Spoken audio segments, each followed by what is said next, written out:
I'm here, and it's a great pleasure to introduce our guests from the United States.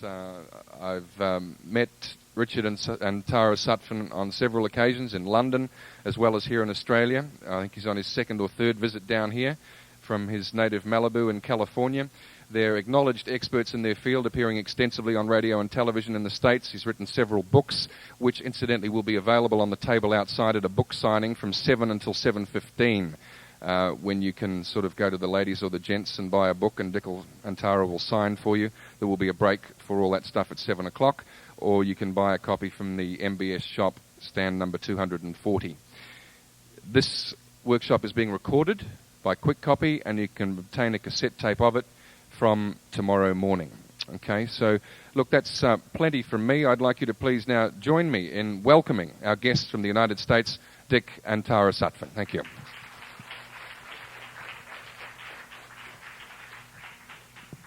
I'm Dick and Tara Sutphen. My wife is in the back, and she will be up in just a little bit. This is my first trip, actually, to Australia, and we love being here. We love your city, the little bit we've had a chance to see. So thank you for coming and being here. Obviously, there's a lot more women than men in here looking for soulmates. So you guys, it ought to be easy. Just look around. Look at the numbers.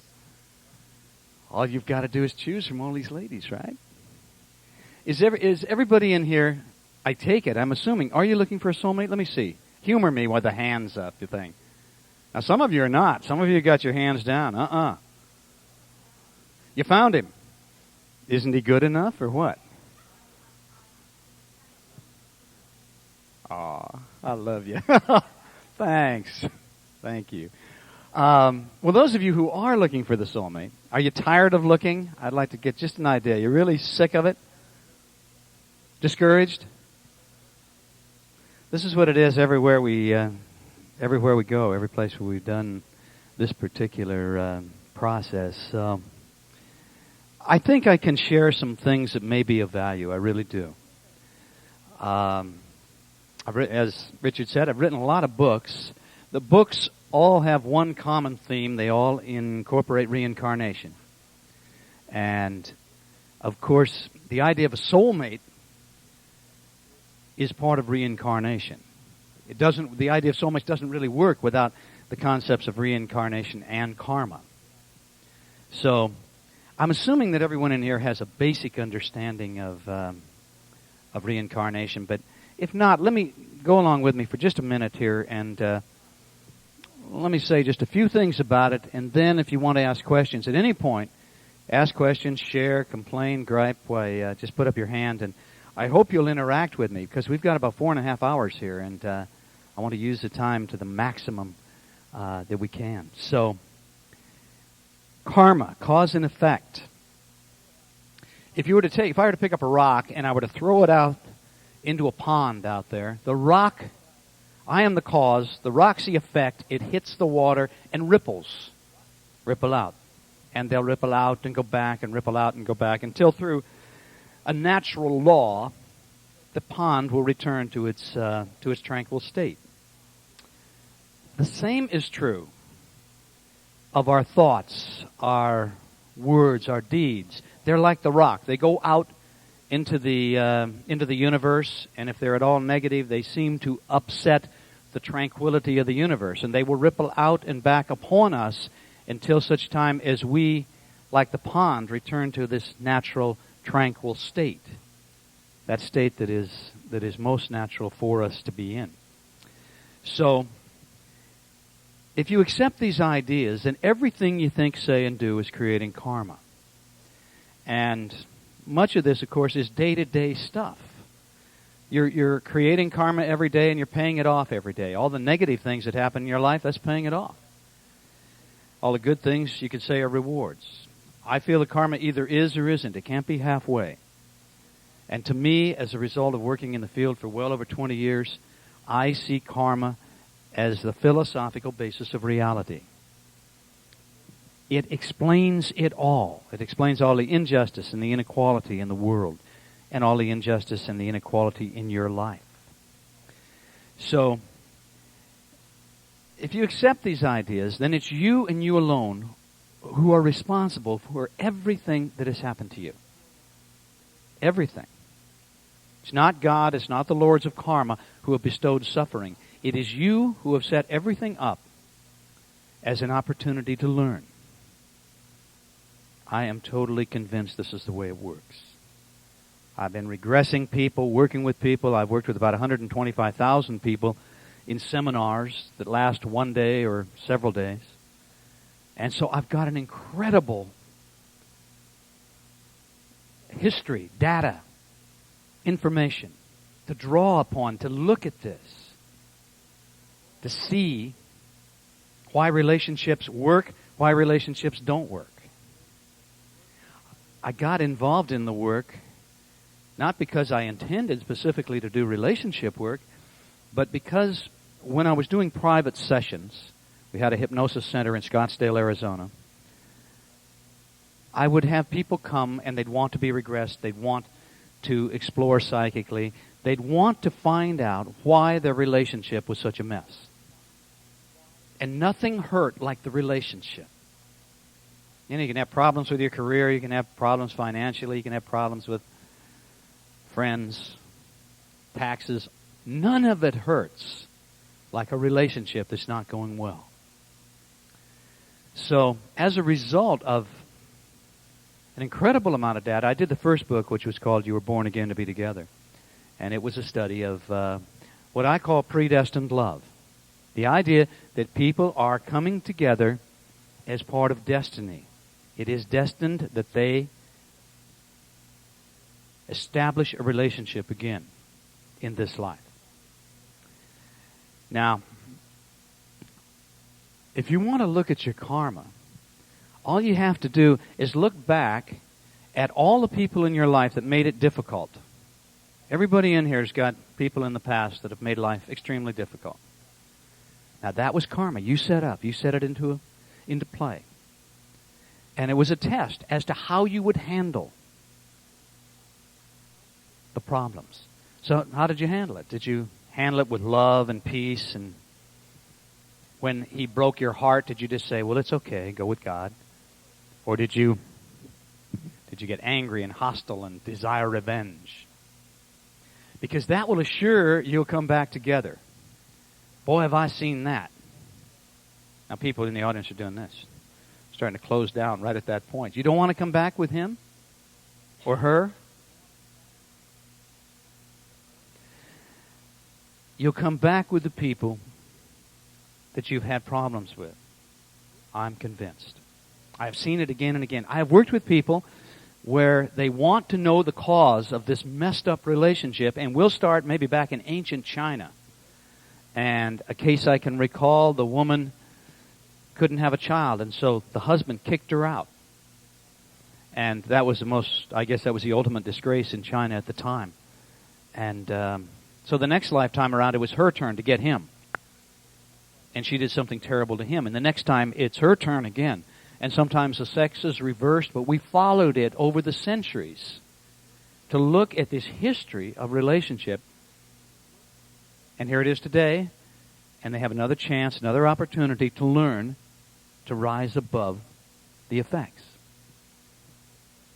Now, sometimes I see people who have had a lot of trouble in the past like this, they'll block. They'll create blocks, and we're going to explore that. We're going to explore past life regression in here after a while, since we have the time to do it. And I'd like to take you back even into the past to look at any blocks that you may have set up to avoid this idea of coming back into relationship again. But it seems to me that on the other side, before we're born, we're very brave. We think, I'm going to come back this time, and I'm either going to get together with him again or her again, or I'm going to block myself from having a relationship. And now, of course, here we are. Here we are. We're going through it. But it's something that was set into motion a long time ago. I know this. We're born with this package of karma that we set out to experience. My wife is a master level palmist. She's an astrologer. She does automatic writing that has been verified for 15 years that we've been together. And her spirit guides tells her all sorts of things, not only about us, our family, the people close to us, but about the people that write to her in a column. And her responses have shown over the years to be extremely accurate. So we see the destiny, the way things have been set up to be. And that's part of what we want to explore here tonight. We're very brave, like I say, on the other side before we were born. And we seem to learn. We're here to learn. Karma's about one thing. It's just about learning. It's not to punish. It's just to learn. But we learn through pain. We touch a hot stove, and we go, I burned my finger. And we do it again. We burn our finger again. And eventually, if we have any brains at all, we're going to stop touching hot stoves. But I'm not talking about hot stoves. I'm talking about in a relationship, trying to control the other person, trying to manipulate the other person. We do it, and the relationship screws up. And we do it again, and the relationship screws up. And eventually, if we have any brains, we will stop trying to manipulate and control the other person. Maybe it's multi-life. Maybe it goes over many, many lifetimes to get to this point. But we learn through the pain. Through the pain, the hard way. I'm really, and I've learned mostly through the pain, I know that. But I think we can learn through love and wisdom. I think we're capable of that. I know we are. I know we are. Wisdom erases karma. It's probably my favorite line. Wisdom erases karma. Edgar Cayce said, the law of grace supersedes the law of karma. It's another way to look at releasing. So whatever karma you've set up for yourself to experience this time around, wisdom, I contend, can erase that karma. The law of grace. In other words, when you give love and grace and mercy to others, you will receive love and grace and mercy in return. Is what Cayce was talking about. Okay, karma, cause and effect. We'll come back to that because that's what we're dealing with. The idea of a soulmate doesn't work without at least the basic acceptance of this concept. And the fact that life is an ongoing series of learning, evolving, coming back, trying to get it right, doing it over and over and over again. Now, a couple of other things that I'll be coming back to, so I want to, this is a very short version of my How to End Suffering talk.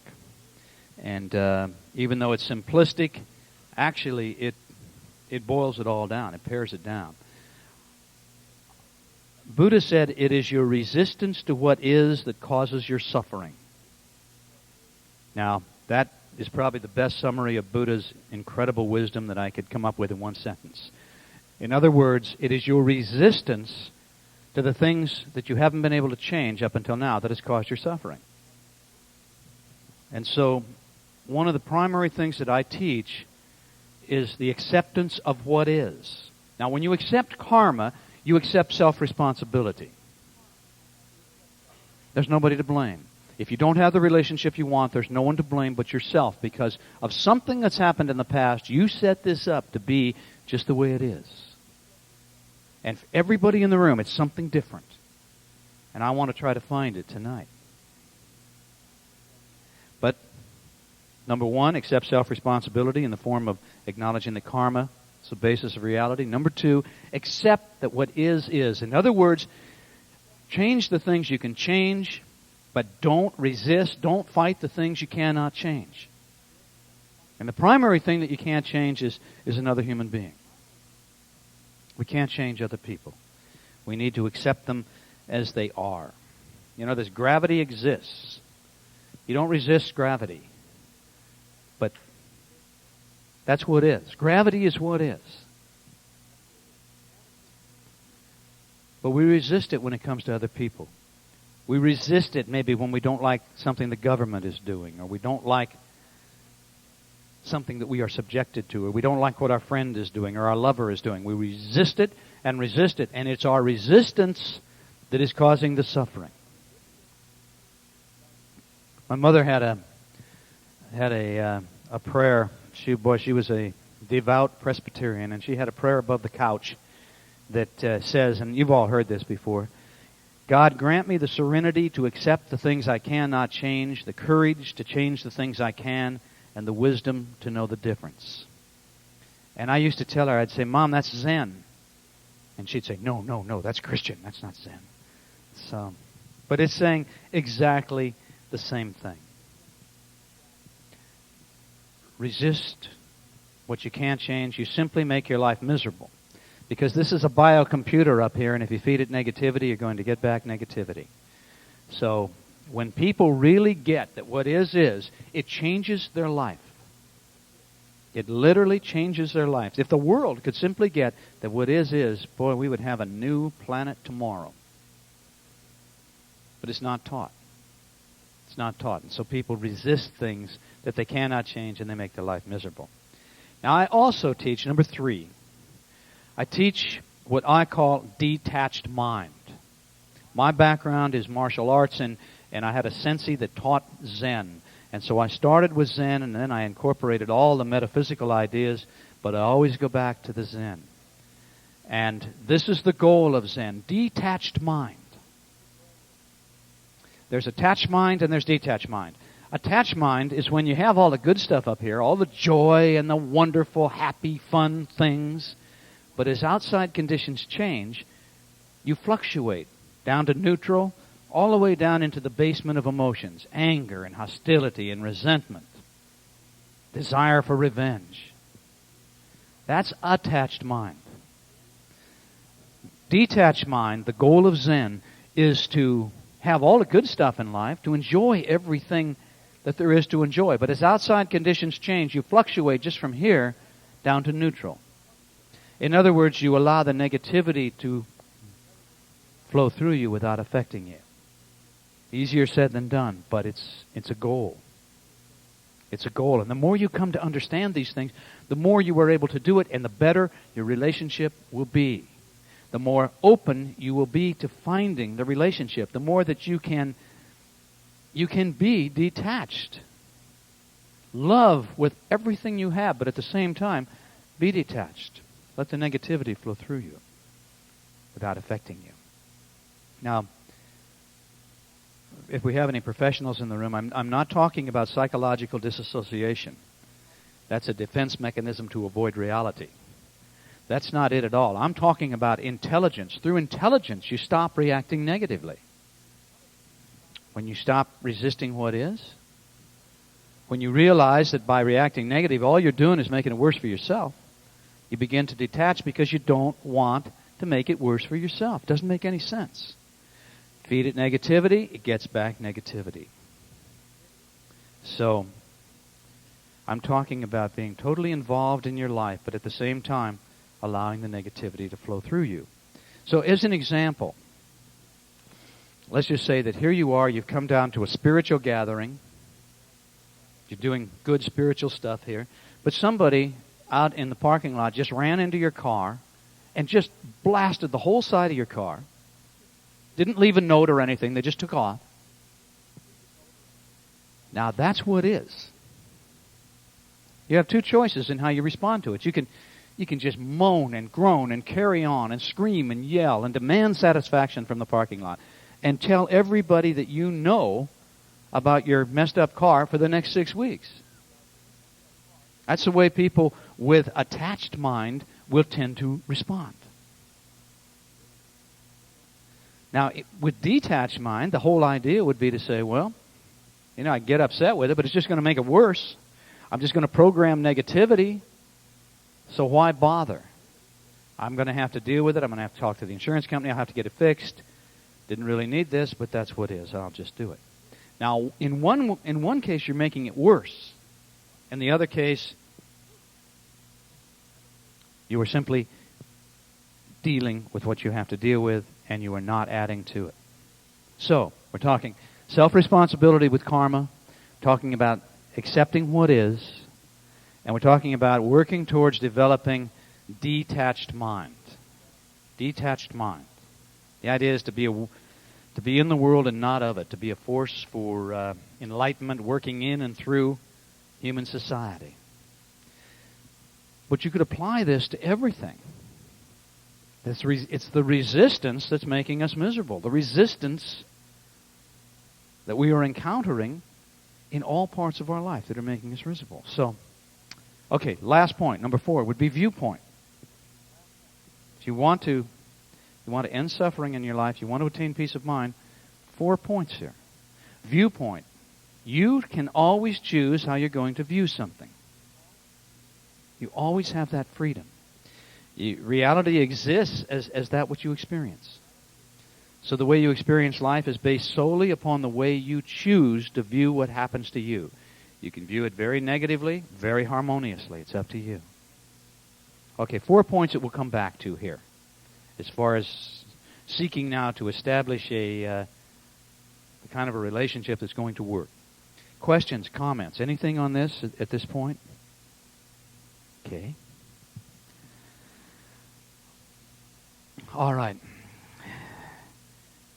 A soulmate relationship, to me, the way I define it, is simply a relationship that is destined to be. It is set into motion. It's in your hand. It's in your astrology chart. The psychic would see it. It's destined to be. Now, because I've had so many people to work with over a 20-year period of time, I can easily fit these what I consider to be 3 kinds of soulmates. Now, the first kind of soulmate is what I call a karmic companion. In other words, these are 2 people who have karma together. And it has been set up. It's destined to be. They're coming back together. But there's going to be conflict. They're coming back together to see if they can manage to get along. And chances are it's not necessarily going to be easy. So it's karma that has brought them back together. Now, we look at this with 3 possible endings. Because so many of the karmic companions, the relationship reaches the point where there is a parting or divorce. But it does seem that it can be structured basically one of 3 ways. First of all, it's locked in. In other words, no matter what, they're going to stay together. I've written a book called Predestined Love. I think they have it here. I'm not hustling books, but we talk in there about some very real case histories. In one case, a celebrity friend, and they can't get apart for anything. They have fought like fools for 20-some years. And they can't get apart for anything. They have structured it to be locked in. That they would make the best of it. They would ride out the problems. Now, there's also what I think are open-ended relationships. These are relationships in which it depends upon how much the people have learned. It depends upon how self-actualized, how aware they become. So if they can grow beyond the fighting and the hostility and all of this, then they may remain together. But there is free will at work in here. It's always free will. And then the last kind, it seems what I call destined to end. The karmic companions, it seems that some of them are destined to end to simply see if they can do it without killing each other. And you know people like this. You know people that have had that kind of a relationship. So, now, that's karmic companions is the first type of soulmate.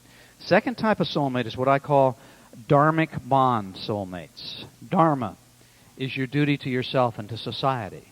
We all have dharma that we are here to fulfill. If you're doing what you do naturally and well, chances are you're fulfilling your dharma. But this is a case where 2 people come together and they share on some karmic level. They don't know this, but without looking into it a lot, but they share a cause, a goal, a quest. It might even be a child. In other words, they've come together for some reason. And once that situation is set into motion or it's accomplished, they may end it. They may be open-ended. It may be locked in. May be destined to end. But the dharmic bond soulmates, they've come together for a reason. And you know in your life if there seems to be some particular reason that you've come together with some of the people that you have or your friends. Cause, quest, goal, child, whatever it may be. Now, the last kind of soulmate is the twin flame soulmate. And that's what everybody would like to have. Everybody would like to have the twin flame. The relationship where you just get along very, very well. And this doesn't mean, of course, that you don't have the same problems that other people have in their lives. It's just that the problems are not with each other. You are there to support each other, to help each other down the path, and you probably see life very much the same way. You get along, in other words. Your relationship is harmonious, although you can certainly have all the other problems. So, I constantly hear people, because of the books that I've written on this subject, I constantly have people tell me that all they want is a warm, satisfying, twin flame sort of relationship. And it's certainly the ideal of almost all metaphysically oriented people. And I'm often told that people who have this kind of a relationship are being karmically rewarded, or they're lucky. And that may be. But there is a factor. This is one of the key X factors here to soulmates that I have been seeing more and more and more, where I can look at cases from a long-term perspective. And that is the people who have a twin flame soulmate relationship tend to be very self-actualized. Now, are you clear on self-actualized? I'll get into this more as we move along, but when I say self-actualized, I'm talking about these are people who are not blaming their mate or others. They understand that they are responsible. It's self-responsibility. Except karma, you really have to say, I'm responsible for this. I'm the one that set it up to be.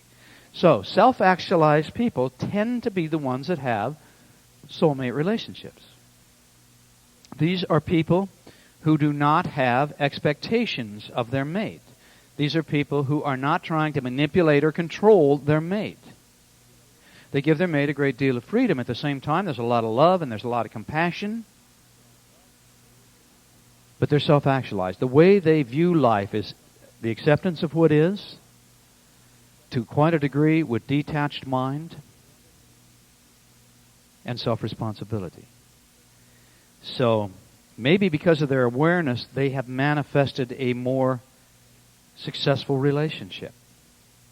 The twin flame relationship. Maybe they started out as karmic companions or dharmic bond soulmates, and they went on to become more. So, maybe the karmic reward, maybe it's the law of grace in action. There's no way to absolutely know these things. But I can know patterns, and I can see patterns in all of these cases that Tara and I have looked at for years and years and years. And it's just interesting to me that those people that have twin flame relationships, and I do know many, are very self-actualized human beings. So it's a key X factor, and we'll be exploring the whole idea of self-actualization as we move along. Questions from anyone on any of this, challenges, arguments, give a yell. Okay, when people tell me that they want a relationship and they don't have one, initially I like to explore what I call 5 key questions. And I want you in your mind right now to do this right along with me. Is there a hidden payoff in remaining single? It's a very important question, because if you get what you want, if you find the soulmate relationship exactly what you desire, and I don't care how good it is, a lot of things in your life are going to change. Now you know that. If you're living a single life now and you find the soulmate relationship, a lot of things in your life will change. Now, you may like a lot of them, but you're not going to like all of them. What are the ones that you won't like? I mean, when I've asked people this, I've had some people, I can recall a woman not that far back, and she said, well, she didn't even hesitate. She said, well, sure don't want to have to wash his underwear and wash his clothes, and I'm not tolerating any sports on the television in the living room on the weekend, I can tell you that. And I don't know if I'd like his friends. And I'm sure as hell not going to put up with him taking away any of my freedom to go and do what I want to do. And she just went clickety, clickety, clickety, clickety, click, until on and on and on. Gee, I wonder why you don't have a relationship. So, it's a good place to look. It's within these 5 questions. Here's where I will oftentimes find the block when I'm working with someone. And these can be big blocks. They don't feel like it. Feel like just little simple things. But it can be the sort of thing that blocks you subconsciously. Your subconscious mind says, we're not going to do that. And you don't get what you want. I am convinced in working with the subconscious mind, and that's what I do in creating all the tapes that I've done. I've created, I think altogether, they're not all on the market anymore, but like 350 different tapes over the years. And those tapes are working with belief, trying to change belief, bringing people back to create the belief that the reality that they want by changing their beliefs. So you want to look at these blocks. They set up little blocks that stop you from getting what you want. And as a result of working with all this, I've really come to understand a lot about the subconscious mind. The brain-mind specialists argue a little as to how much reasoning power it has, but nobody argues that it has reasoning power plus beyond about the age of 4 or 5.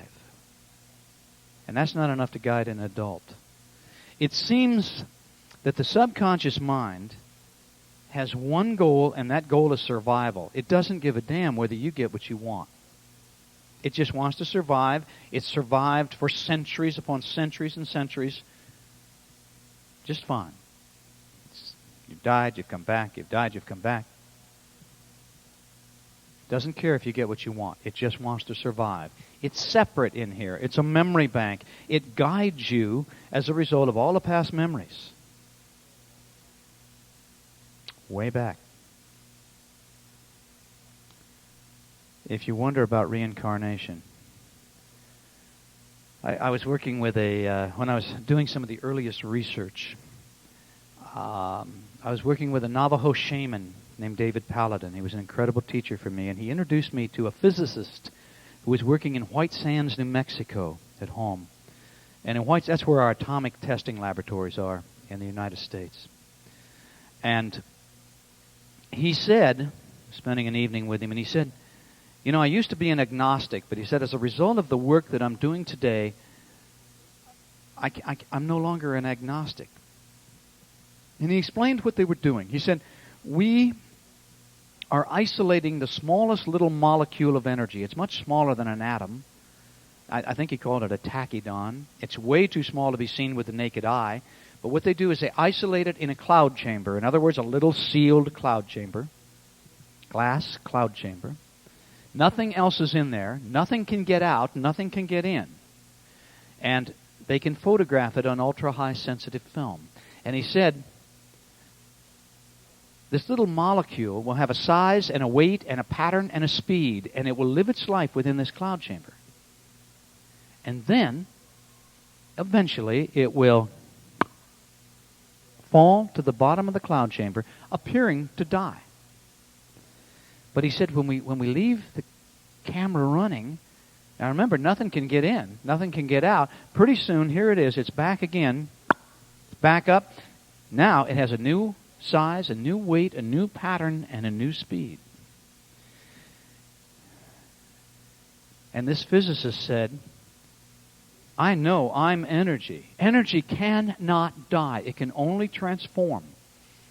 He said, I know I'm energy, and I'm going to come back in some form. And so at this point in his own investigations, he was looking a lot at reincarnation, which seemed to him to make more sense than anything else.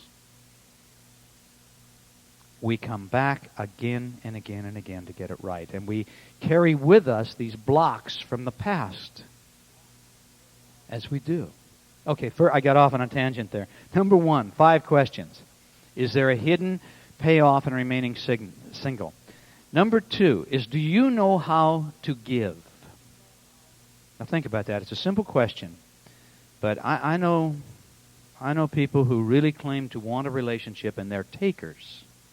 They are me people that really do not have the patience to be open to inquiring about anyone else, be interested in anyone else. They are simply interested in themselves.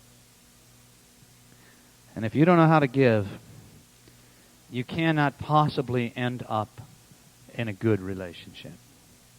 And you'd be surprised how often this one comes up. With people that I dearly care about, it has come up. And it's hard to try to get them to see that they don't know how to give. You have to give to get in life, period. Period. Are you realistic is number 3. Are you realistic?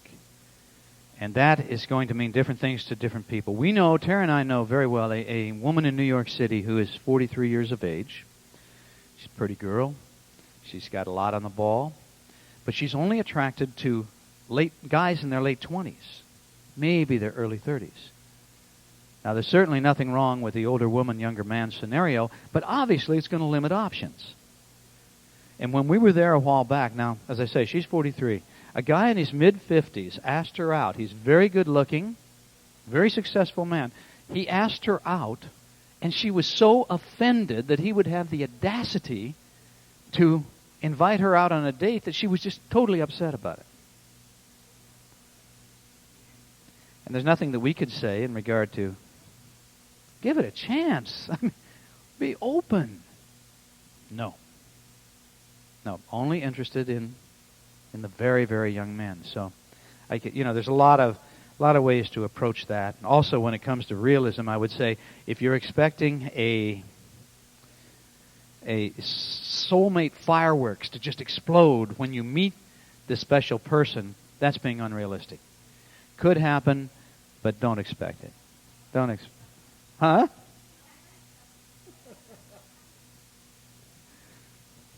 Don't expect it. It may happen. You may grow into the most wonderful soulmate relationship in the world. Don't be unrealistic. Number 4, are you open to trust? Trust is the opposite of control. Trust is critical to a good relationship. I see people who want a good relationship and they want to keep one foot over here, one toe over in the safety zone. They are unable to fully commit to the relationship. And if you can't fully commit and trust, there's no chance of having what I would call a great relationship. Can't possibly happen. The minute you try to keep that toe in the safety zone, you cut back your potential for full joy, the full expression of joy. Can't happen. And are you doing something about it? That's number 5. I see a lot of people who say they want a relationship, but they're not really doing anything about it. It's very low on their priority list when it comes to doing. So this is a question I'm asking you. Are you clear on your intent? Are you going out and meeting people? Oh, they are not going to come knocking on the door. Even if it's destined, you may have to get out and take a chance and go meet them. Be there. And be clear about what you want. Be clear about what you want in a man. If you want a metaphysically oriented man, realize that there's a lot less of them than there are of the women who think that way, and all you have to do is look around. Right here. This is the normal ratio that you'll find at metaphysical gatherings. But note, too, that men are here. Men are here, and the men that are here are also looking for relationships. I had someone Tara and I were doing this in New York City just a while back, and the woman said, well, I don't mean to be materialistic, but I would like to have someone who really makes good money. I don't want to have to deal with that in my life. I want to have them make a lot of money. So we started batting it back and forth, as to where would she go to meet someone with money. And one of the things that I came up with, I said, why not buy the minimum shares of stock in all the local companies? This was in New York. Just whatever the minimum is you can purchase. Now, you are automatically, at that point in time, you are invited to the stockholders' meetings. So you go. Primarily, and this is being a woman, primarily you're going to find men there. It's not guaranteed, but the men who are at stockholders' meetings, so chances are a lot better that you're going to find men with money there than you are in the local bar or the church group or the metaphysical group.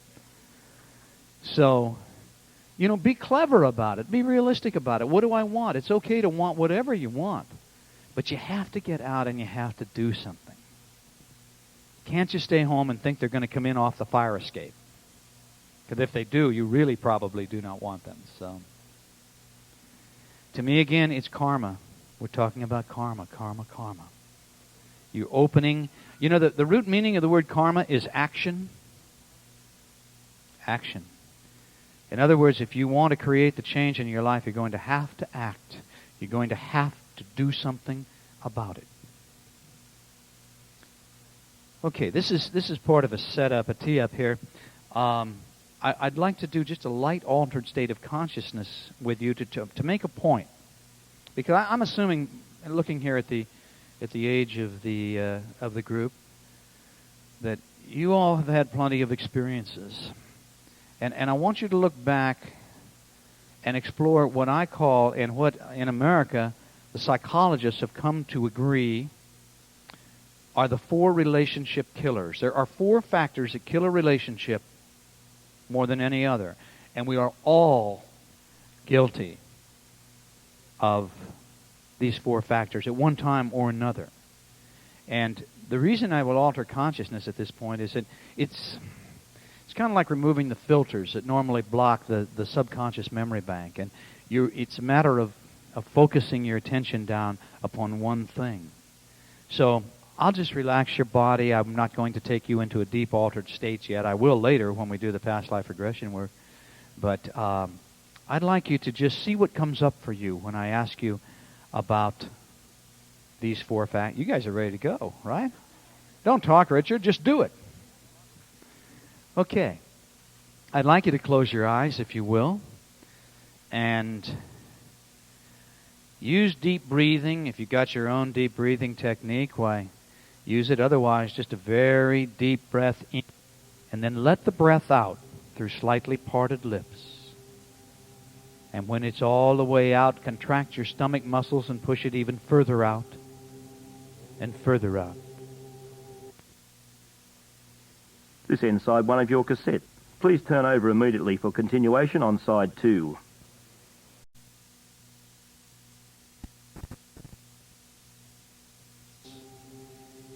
This is diaphragm breathing. It's very relaxing. And I'd like you now to slow down your thoughts. When outside thoughts come into your mind, will you just brush them aside? Return your concentration to the sound of my voice.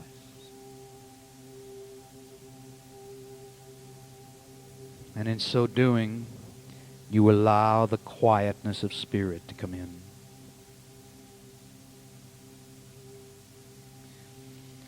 And you're breathing deeply. And you're relaxing completely. Breathing deeply. And relaxing completely. And in just a moment, I'm going to begin to relax your body one part at a time. Now play the role, play the part, feel that part of your body relaxing as I ask you to do so. And the relaxing power is now coming into the toes of both of your feet at the same time. It's moving right on down into the ball, into your arches, into your heels, and right on up to your ankles. Completely relaxed, completely relaxed. And now feel the relaxing power move on up your legs to your knees, relaxing all the muscles as it goes. And on up your legs now to your thighs and to your hips, permeating every cell and every atom. And you're relaxing completely, keeping your full attention now on relaxing your body and on the sound of my voice. As the relaxing power now moves on down into the fingers of both of your hands, relaxing your hands, and it moves on up into your forearms, relaxing your forearms, and on up into your upper arms, just completely relaxing your upper arm. And the relaxing sensations now move on down into the base of your spine. I'd like you to imagine a warmth in the base of your spine. And then feel that warmth begin to move slowly up your spine, up your spine, up your spine, and into the back of your neck and shoulder muscles. And the back of your neck and shoulder muscles are now loose and limp, loose and limp. Just completely relaxed now. And now feel the relaxing power move on up into your scalp, relaxing your scalp. And it drains down into your facial muscles, relaxing your facial muscles. Now your jaw is relaxed. Allow a little space between your teeth. And your throat is relaxed. And your entire body is now relaxed all over in every way. And all tension is gone from your body and mind. And you're relaxed and at ease. Relaxed and at ease. And I'd like you to think about a time that you were upset by a lover in the past or in a present relationship. Go ahead. Think about a time that your lover upset you or someone close to you really upset you.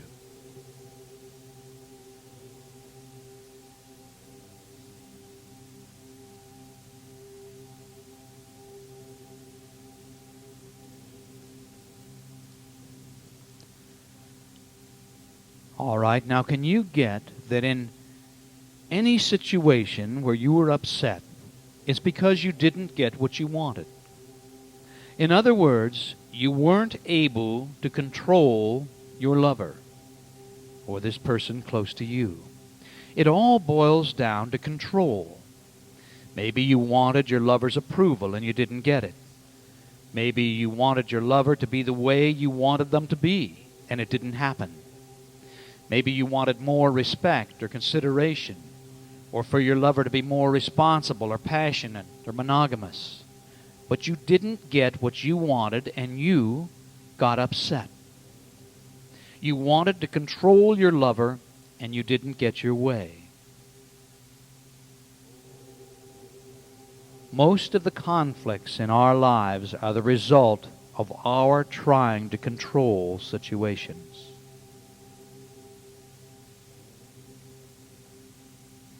In love, we don't want to feel pain, so we try to control our relationship. We try to avoid rejection and avoid loss and avoid jealousy by controlling our lover.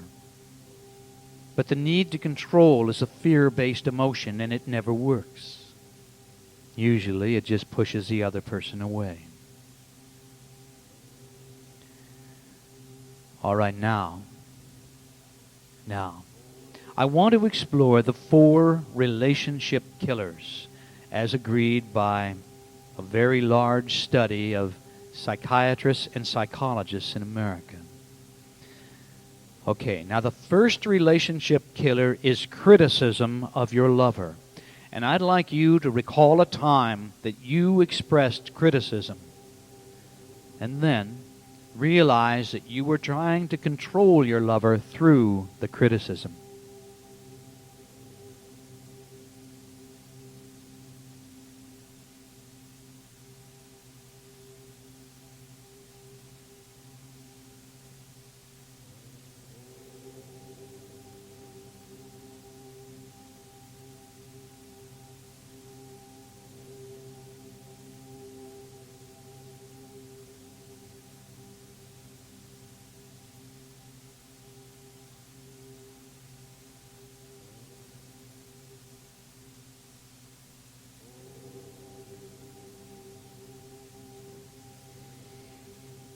Okay, now, let's explore the second relationship killer, which is contempt.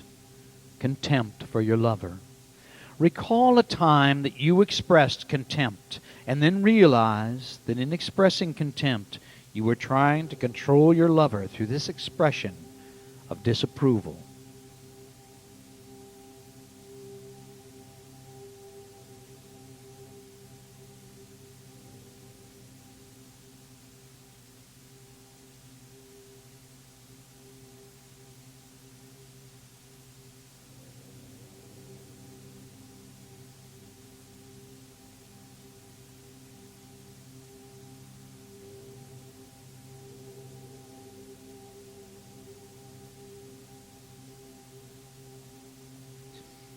All right, now the third relationship killer is being defensive.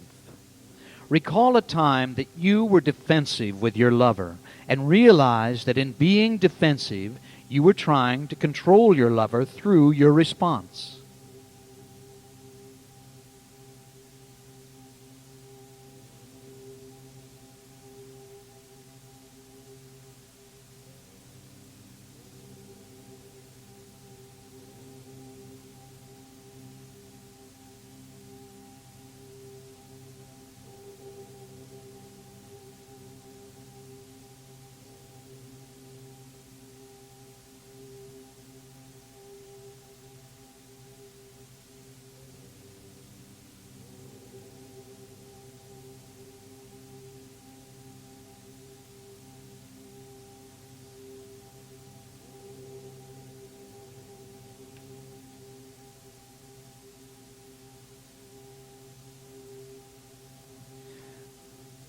All right, now the fourth relationship killer is withdrawal.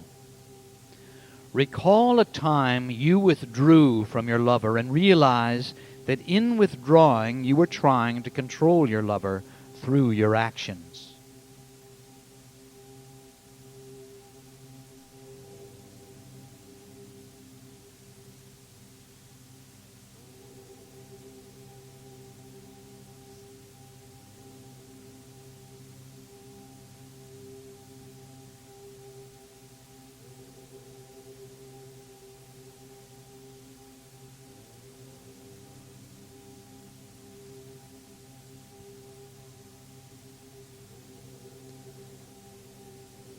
All right, now let go of this and realize that control is a fear.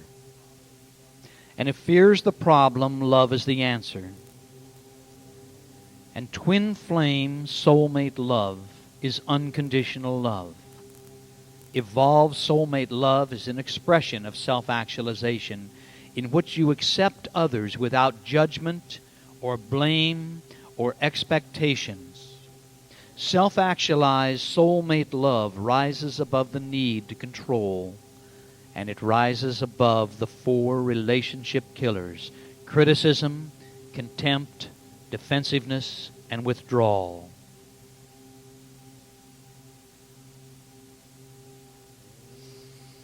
And now, with this in mind, I want you to come on back. On the count of 5, you will open your eyes and be wide awake. fully alert, thinking and acting with calm self-assurance. So let's come on up now. Number 1, you're coming on up. Feel the lifeblood returning to your arms and legs. And number 2, coming on up a little more, at peace with all life. Number 3, sense an internal balance and harmony. Number 4, recall the environment. And number 5, wide awake, wide awake. Open your eyes and feel good. Number 5, wide awake.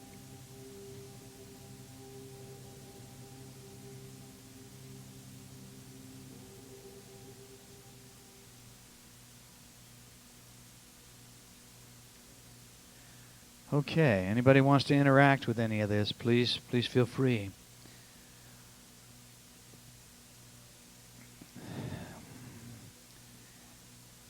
As I said before, the opposite of control is trust. Has to be. Has to be.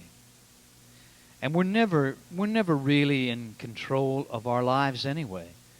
Accidents are always a possibility. Health, potentials of divorce that you can't control. The fact that much of it has been set up seems to be predestined. But when we try to control, we cling and we grasp and we push people away. And fear keeps us from fully committing to our relationship. Full commitment is the essence of love. Think about that. Full commitment is the essence of love. No foot or toe over here in the safety zone. Full commitment. I know so many people, some of the people closest to me at home. They can commit in most ways. I'm thinking in terms of a dear, dear friend. But the guy can't commit to the woman financially. He wants her to work and do everything, and he wants to hide all of his money over here separately. That's not full commitment. And their relationship echoes that foot in the safety zone. Strong relationship based upon a lot of searching, a lot of interviewing, a lot of counseling, a lot of analyzing case histories. Strong relationship is one in which two people express love and compassion. Number 1. Number 2, they grant each other a lot of freedom. And number 3, they have few expectations of each other. Expectations are killers. A weak relationship seems to always mirror someone wanting their lover to be the way they want them to be. They want to control. They can't accept that what is. I know my mother was married to my father for 25 years. And after my father died, a few years later, she met another man, and she was married to him for 25 years. But she couldn't accept the way her second husband was. She wanted him to be a communicator. She wanted him to be a talker, and he wasn't. And she wanted him to come home every night after work, and on Friday nights he liked to stop at the bar and have a couple beers. Never came home drunk, just wanted to stop at the bar and have a couple beers with his friends. And for 25 years she resisted it. She cried, she carried on, she tried to get him to be the way she wanted him to be, and it never, ever happened, and she made her life miserable because of it. And shortly before she died, she was sitting in one of these things, and she said, I think I've made my life a lot more miserable than I needed it to be. I always tried to change him, and it never, ever worked. So, that need of controlling, that need of trying to change, that's fear. And we are here on earth. We all share the same earthly purpose. We're here to learn to let go of our fears, or from a psychologist's viewpoint, maybe to integrate our fears. All the fear-based emotions, that's our karma. That's why we're back here. That's what we're doing. We came back to learn to let go. Fears such as possessiveness and jealousy and prejudice and greed, guilt, envy, insecurity, blame, resentment, resistance, repression, on and on and on. And fears such as fear of intimacy, fear of commitment, fear of success, fear of failure, fear of abandonment or loss. And then all of the other fears such as our dependencies, our addictions, our obsessions. That's what we're doing here. We came back to learn to rise above the fears, and we are going to put ourselves into situations with other human beings that test us to see if we've learned. To see if we've learned. And I think anyone just incorporating the little that we've communicated right here already, if you went into a relationship with these things in mind, it would be a better relationship. Because all we're talking about here is just the very basis of self-actualization. Here's a quick here's the 7 more things. I'm just going to run through them very quickly for those of you who are making notes. These are primary ways that people try to control and manipulate other people. Now, we went over the primary relationship killers, but you have to add these to it. Guilt. Guilt. It's always used to hurt or control. Anytime you're trying to make someone else feel guilty, even telling them, why didn't you call? I was trying to make somebody feel guilty for not calling. Anger. Number 2. It's especially effective against those who are unnerved by openly hostile behavior. Obligation. This is often in the form of an unspoken agreement. If I let him play poker with his friends, maybe he'll look upon my buying the new spring wardrobe in a little bit better light, maybe. Obligation. Okay, the next one is withholding. This is a primary control ploy that's used in close relationships, especially when it comes to withholding sex. Helplessness.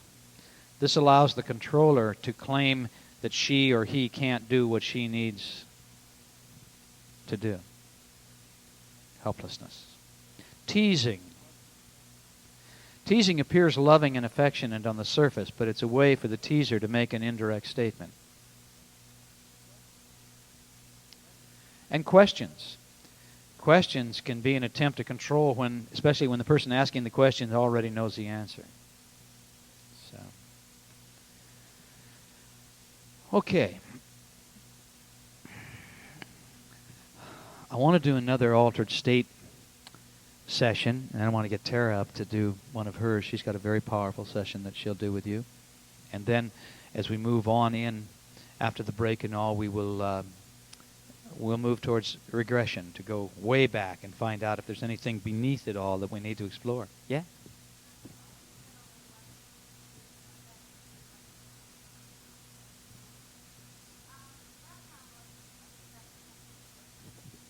How come you tend to attract the same kind of person? Why? I wonder why you attract the same kind of person. Yeah. So there is something to explore. Tell me about the type of person you attract. I don't know how long the cords are. They never like commitment, for a start. They always have had past relationships where they've been really hurt and they don't want to get into another one. Basically, that's the type of guy. Okay, to me, you are attracting the same kind of man to learn not to attract the same kind of man. You are talking about touching the hot stove? That's it. You're going to touch it and touch it and touch it until you get to the point where if you have any intelligence, you're going to stop doing it. You're going to see it ahead of time. It's learning. It's learning. Learning the hard way. But I contend that that's the sort of thing in your awareness you can change. You can't change what you don't recognize. I say this over and over and over again, but it is so true. You can't change what you do not recognize about yourself, and what you don't recognize most is you've got beliefs that are not working for you. If you want to change your life, it starts with beliefs. That's what I do with the hypnosis tapes. All those tapes do, as I said before, is to change somebody's beliefs. That's what they're all about. They will either reprogram or program a new belief. And if used regularly, they're very effective. But your past experiences, and when I say that, I mean, all of your experiences up until right now, all your past lives, all of your life up until this point in time, has created beliefs.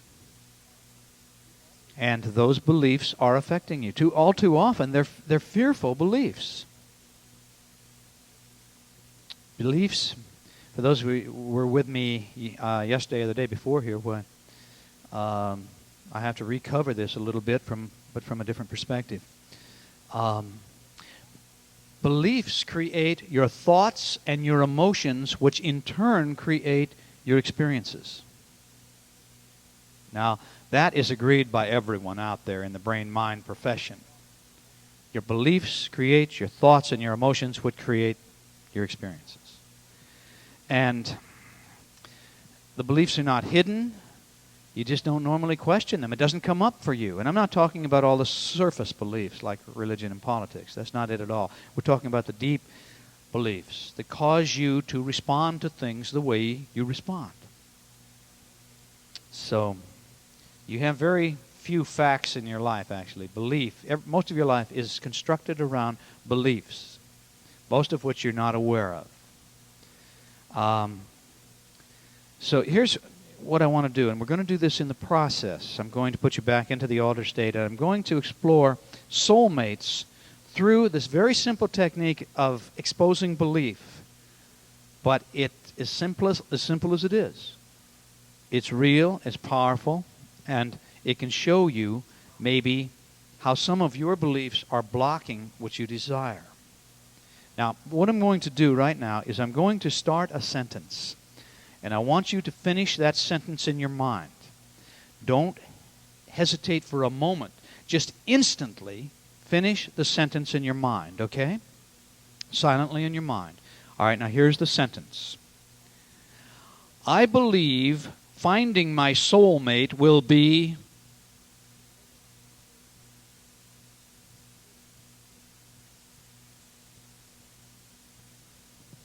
Okay, you had enough time to finish it. How'd you finish it? Come on, be straight. Be straight. How many people had difficult, hard? Yeah, look at that. Yeah, what'd you get? Yeah. You see, if what you came up with was in any way, shape, or form negative, well, then there's a belief block right there. There's a real belief block. You think what's going to be hard? Well, this is what you will create then, because your belief down in there is that it will be hard, so it can't possibly be easy. It's real simple. Cause and effect. Boom, boom. So what I'd like to do now is just what we just did. I'll just relax your body again one more time. But I'm going to ask you to finish several sentences in your mind, and I'm going to ask you to look at some other things, to do some other things, if you will. So I'd like you to close your eyes. And begin once again to breathe deeply and to relax completely. Breathe deeply and relax completely now.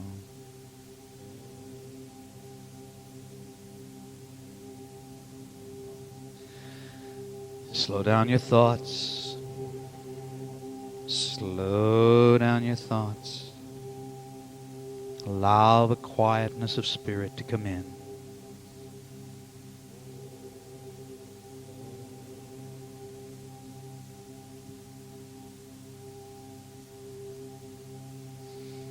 And now you're breathing deeply and you're relaxing completely. And now once again, I'd like you to feel a relaxing power coming into the toes of both of your feet at the same time. It's moving right on down into the ball, into your arches, into your heels, and right on up to your ankles. Completely relaxed, completely relaxed. And now feel the relaxing power move on up your legs to your knees. Relaxing all the muscles as it goes. And on up your legs to your thighs and to your hips. permeating every cell and every atom. And you're relaxing completely, relaxing completely. Keeping your full attention now on relaxing your body and on the sound of my voice. As a relaxing power now moves on down into the fingers of both of your hands. Relaxing your hands. Feel your hands relaxing. And feel the relaxing sensations move on up into your forearm.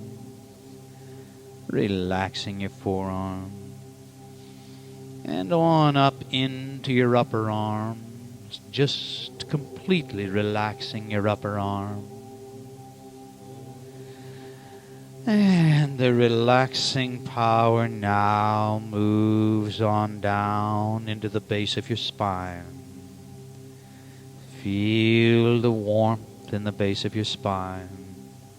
And feel it begin to move slowly up your spine, up your spine, up your spine, and into the back of your neck and shoulder muscles.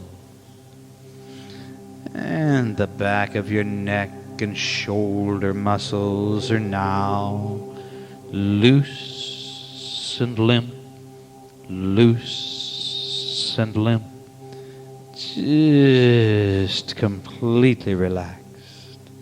And now feel the relaxing sensations move on up the back of your neck and into your scalp. Relaxing your scalp. And feel it move down into your facial muscles. Relaxing your facial muscles. Now your jaw is relaxed. Allow a little space between your teeth. And your throat is relaxed. And your entire body is now relaxed all over in every way. And all tension is gone from your body and mind. And you're relaxed and at ease. And you feel in balance and in harmony. A quietness of spirit permeates your body and mind. And you are open to awareness that will assist you to find and keep your soulmate. Now you have beliefs about relationships that are the basis of your current reality. These beliefs generate the thoughts and emotions that create your relationship experiences or your lack of relationship experiences.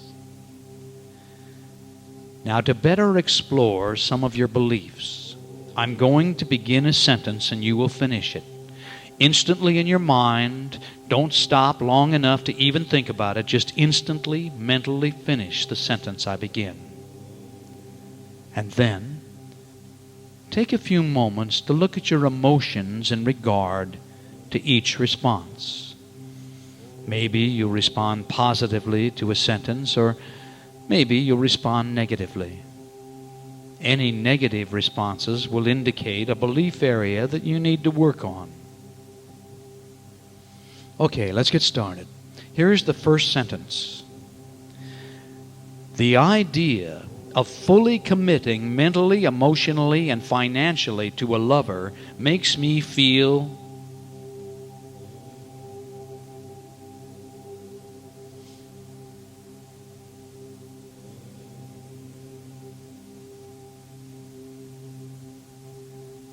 all right, now next sentence. When I think about opening up and trusting a new lover, I feel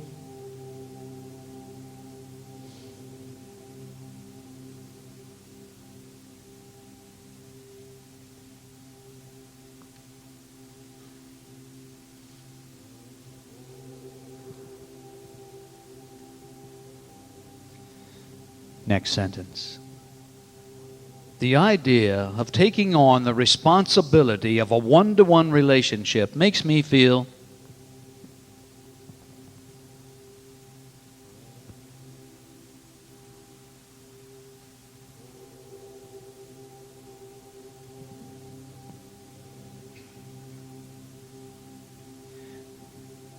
Next sentence. Some people seem to avoid relationships because they fear the potential loss of their lover, or they fear being abandoned. I think such a fear is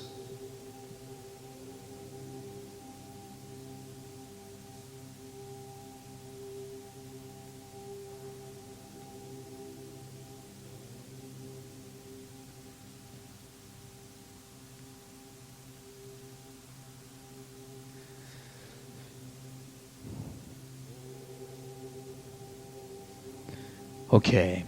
Now remember how you've responded, because how you finish the sentences may reveal your deep-seated beliefs about these life areas. But now I'd like you to finish a few more sentences about relationships. Here's the first one.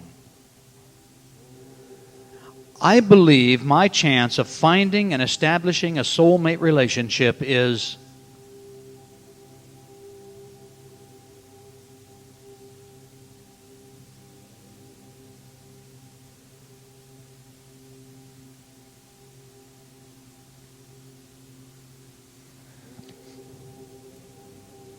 All right, next sentence. If I were in a soulmate relationship that I desire, a lot of things in my life would change. Now, the changes I would not like are...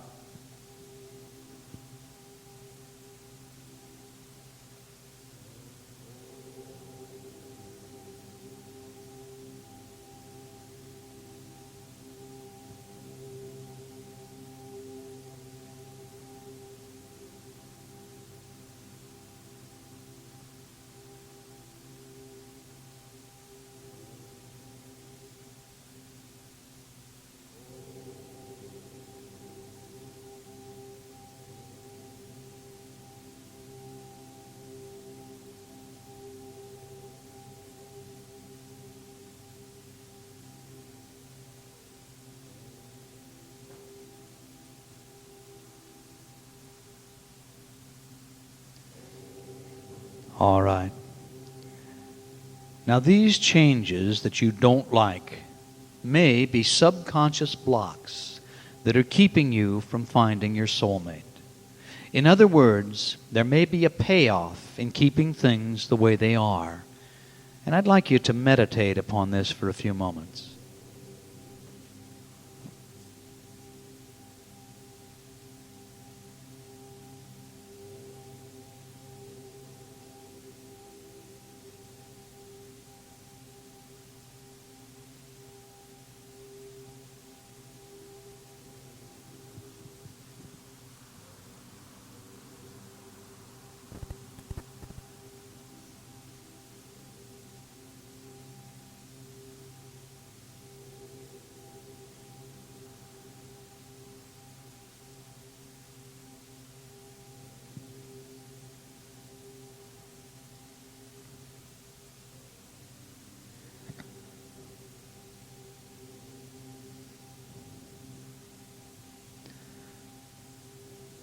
All right.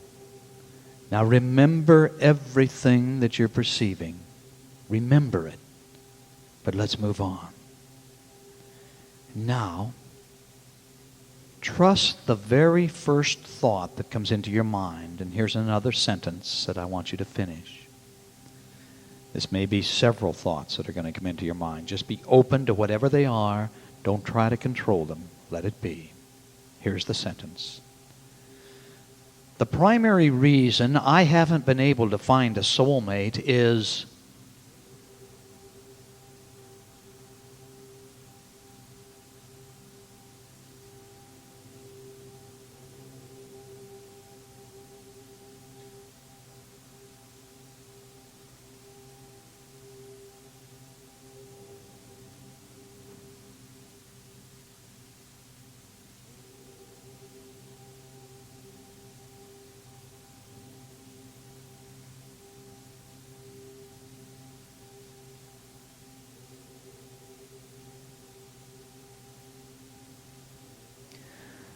All right. Now, in regard to the way you finished the last sentence, did you blame others or outside circumstances in any way? If so, what if you were to accept the blame for not having the relationship you desire? If karma's the basis of reality, there is no one to blame for anything. You've created your current situation as a way of dealing with old fears and that you need from this point on to integrate. So just assume for a minute that this is the case. You're to blame, and any change depends upon your actions. So consider this now. How could you best respond?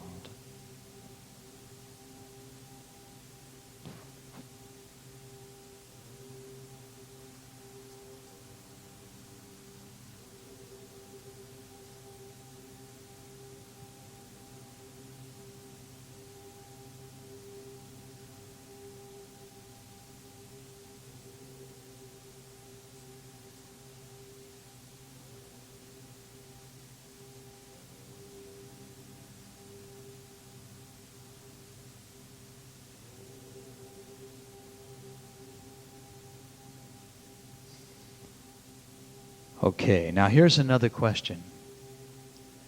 Trust what comes into your mind. Again, just let it happen. Do you think that your beliefs about finding a soulmate are working against you? Yes or no?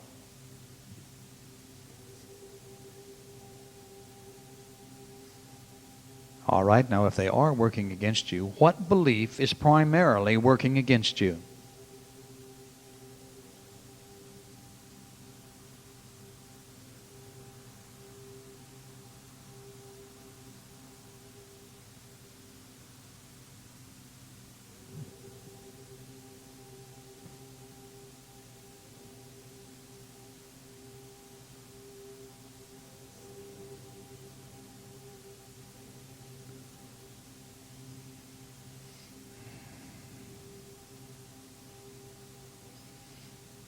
Okay. Now, hopefully, you're a little more aware of your beliefs. And especially, I hope you're aware of any beliefs that are working against you. These are fears. Fears you need to integrate to establish the soulmate relationship that you desire. You can't change what you don't recognize. But in recognizing beliefs that don't work, you can face and embrace these negative beliefs. Courage is the willingness to be afraid and to act anyway. I'd like you to meditate upon this for a moment.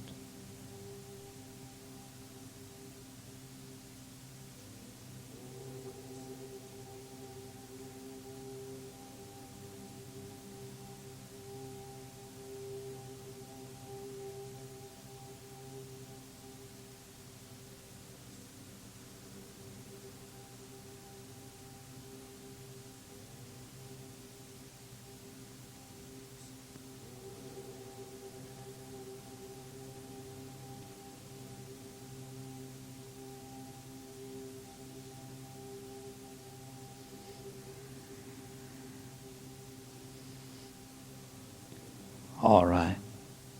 It's time to liberate yourself. It's time to do what works for you. It's time to improve the quality of your life and to become all you are capable of being in all areas of your life. It's time to go out and get involved with people to find the relationship you desire. And now, before you awaken, I'd like you to take a few moments to vividly imagine what an ideal relationship would be like. Create a mental movie in which you are the writer, the producer, the director, and the star. And vividly perceive yourself experiencing an ideal relationship. Do this now while I'm quiet for just a few moments.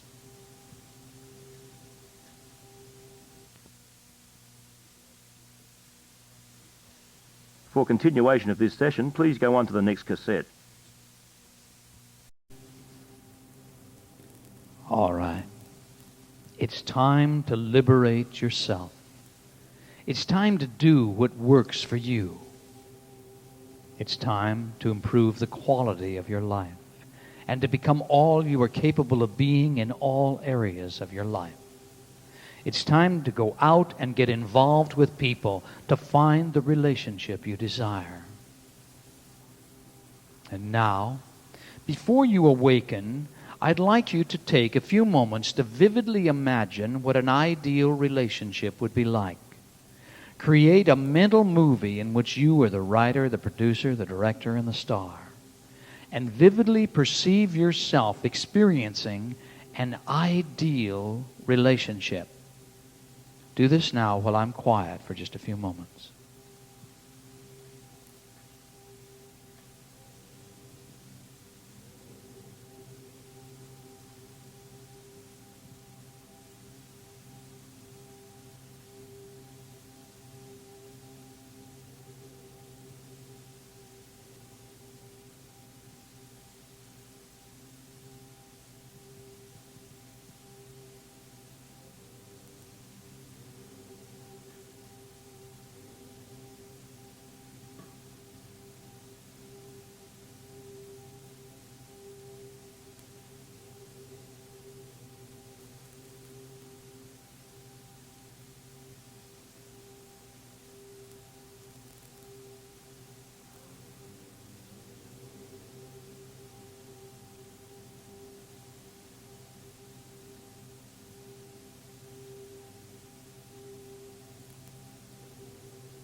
And you have just seen your own reality.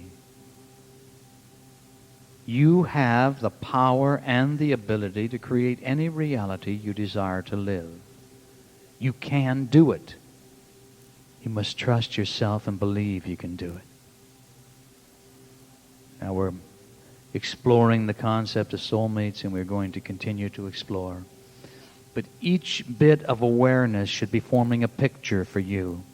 And I want you to retain absolutely everything that you're experiencing. Retain it all. But let's come on up now. On the count of 5, you will open your eyes and be wide awake, fully alert, thinking and acting with calm self-assurance, and feeling glad to be alive. Peace with yourself, the world, and everyone in it. So number 1, come on up now. Feel yourself coming up. Feel an expanding spiritual light within. Number 2, you're coming on up at peace with all life. Number 3, feel the internal balance and harmony. Number 4, recall your environment. And number 5, wide awake. Wide awake. Open your eyes. Feel good. Welcome back. You all look stoned.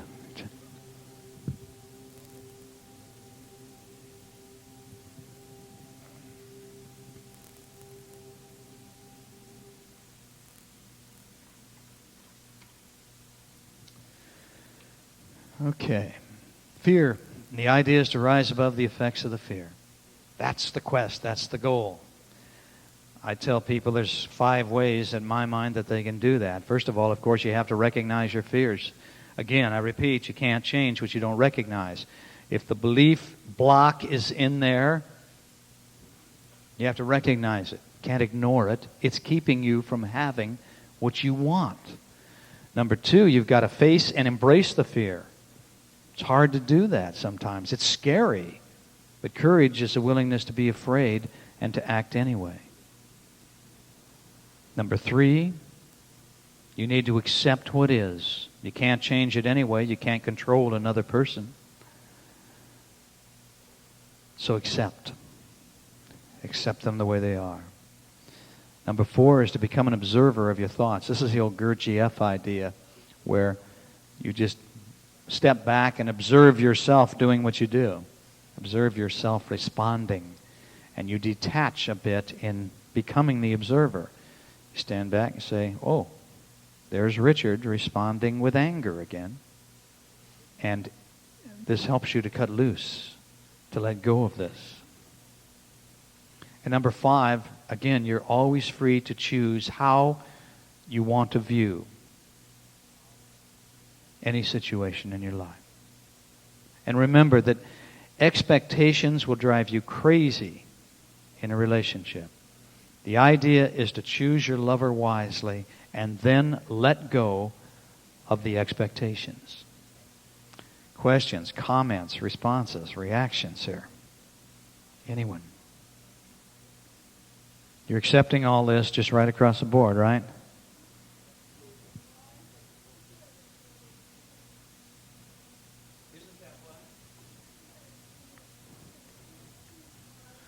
Well, it makes sense to, I think that you certainly want to find a man that has, in this case I'm assuming, that fits into the parameters of what you desire. Well, sure, choose wisely. I mean, if you're going, don't choose somebody that you're going to have to change.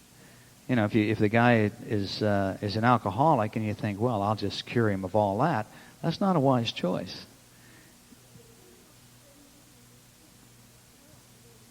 Accepting? Well, yeah, but, you know, what if he were an alcoholic? You don't want to get involved in him. What if he does drugs? What if he's abusive, mentally abusive to you? That would be a dumb choice to pick somebody like that. So you do. You know, wisdom comes into this. Wisdom, you want the relationship to work. And when we stop deciding what works and doesn't work in our life, we've got real problems. You know, judgment, when I say judgment, rise above judgment, what I'm talking about is rising above judging the other person is you need to change him for him to be okay. I mean, there might be people, I might think this guy over here is an asshole, you know. That's okay. I'm not trying to change him. It's fine with me if he's an asshole.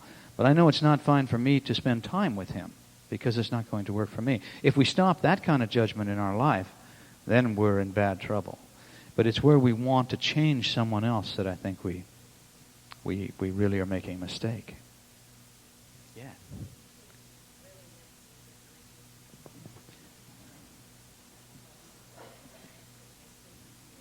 Yeah. What if I felt I met, I'm going to repeat your question here. What if I felt I met the ideal soulmate 12 years ago and he was perfect for you except you weren't attracted to him? I would question whether or not he was yeah. But I think you're going to be attracted to the person who's I wouldn't assume that he was a twin flame soulmate. You'd have been attracted to him for sure if he was that. Yeah. Sometimes it's just the people that we're predestined to know. You know, the people who are important in our lives. I'm completely convinced that those people are destined to be. Destined to be. Anyone else here before I bring my wife up?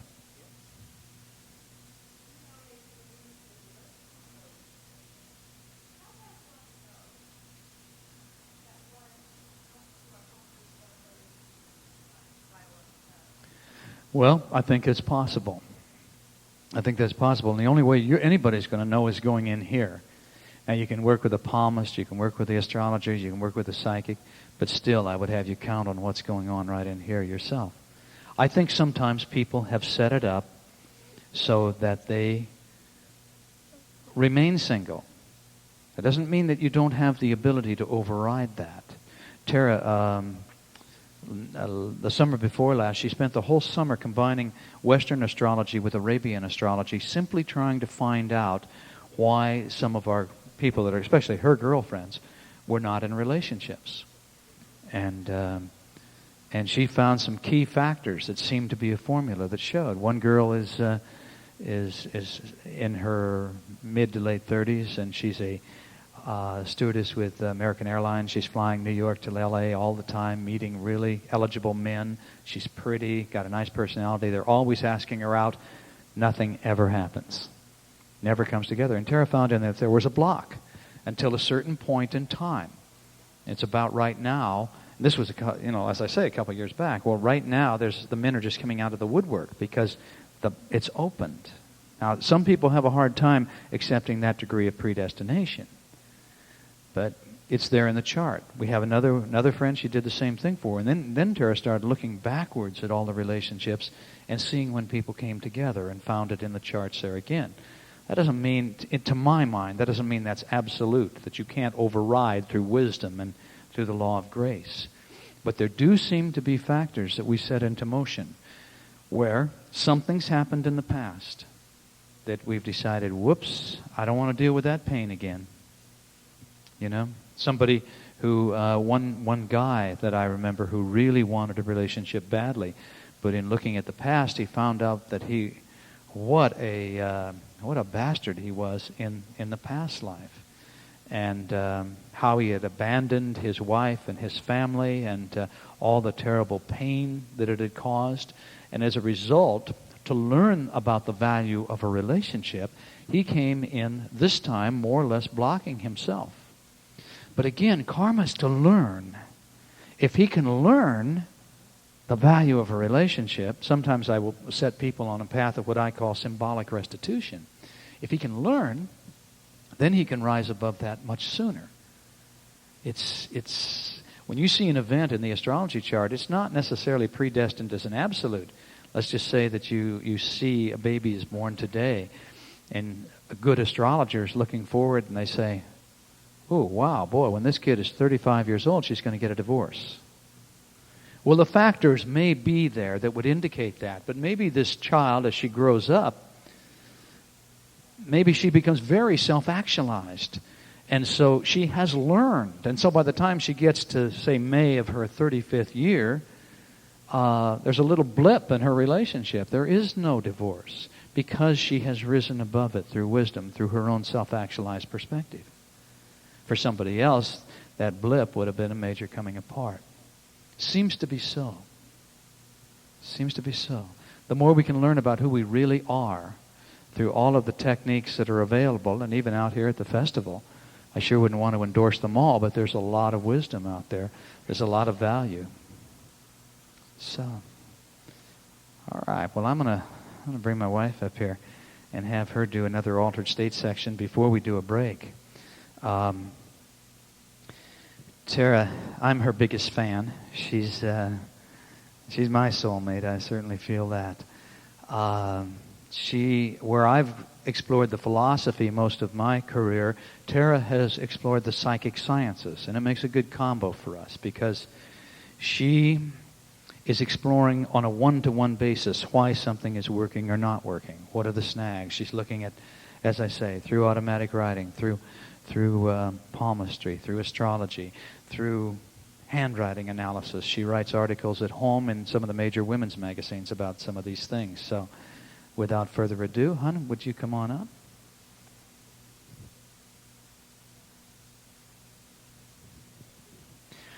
I could brag on you all day, but...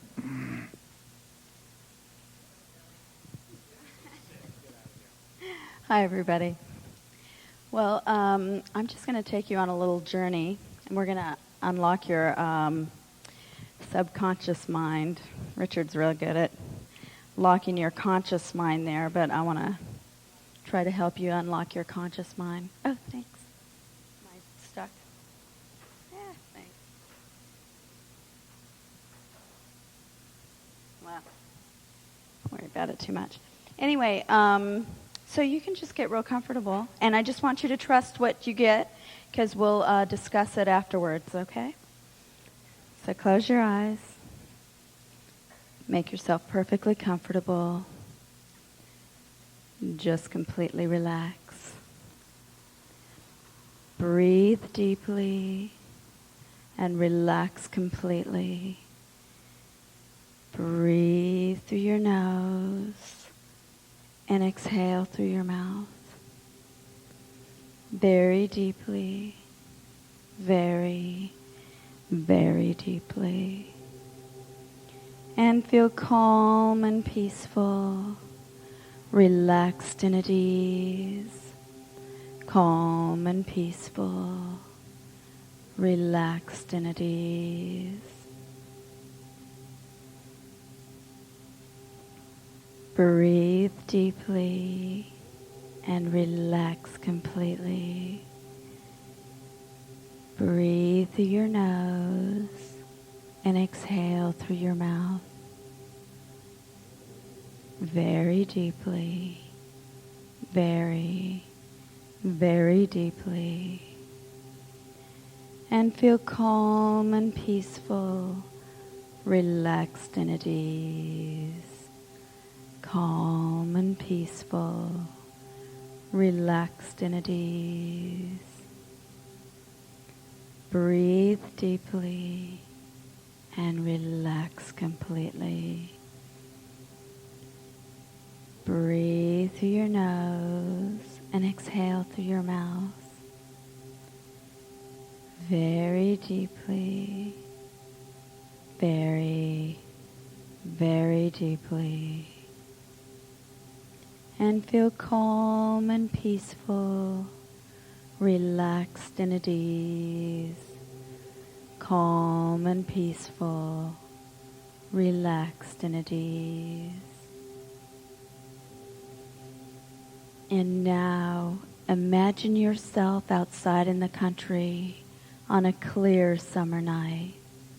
The sky is full of stars and it feels good to be here. You feel safe and secure as you look up at the blanket of stars. You hear the sounds of the night. Imagine this very, very vividly. Be there.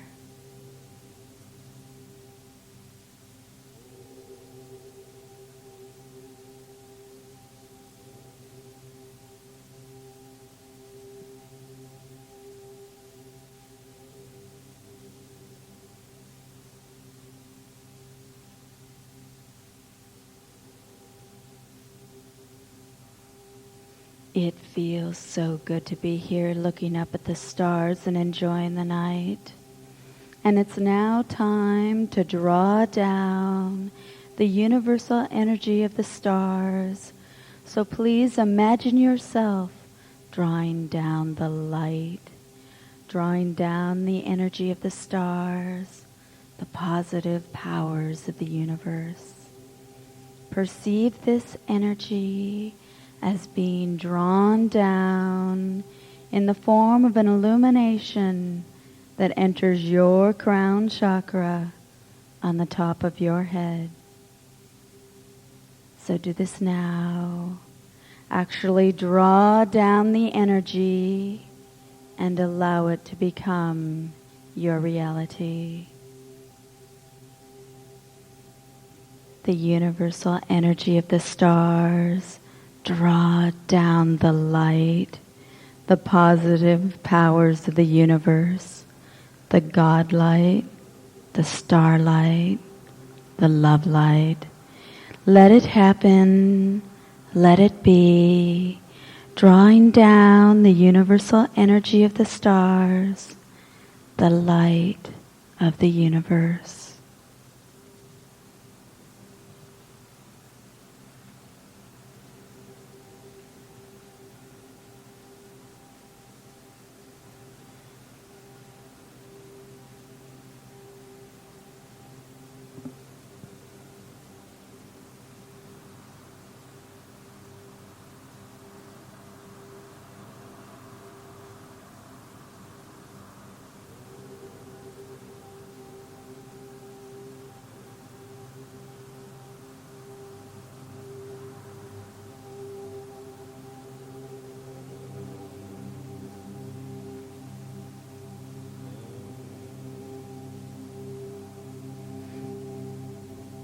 And you are now filled with light, and you look to the eastern horizon to see the sky becoming lighter and lighter and lighter.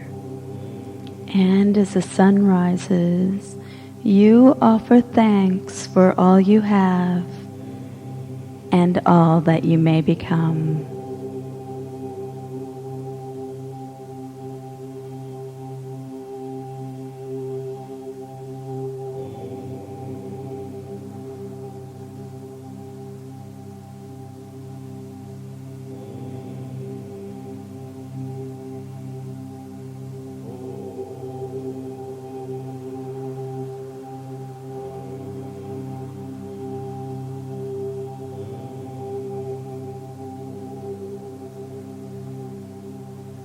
And the sun is now above the horizon, and it feels warm on your skin, energizing you, filling your body to overflowing with light and energy.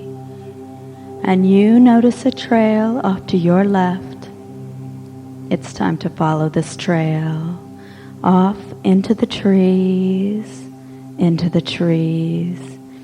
And you sense the coolness in the shadows, and you inhale the rich scent of the earth and foliage as you walk the path.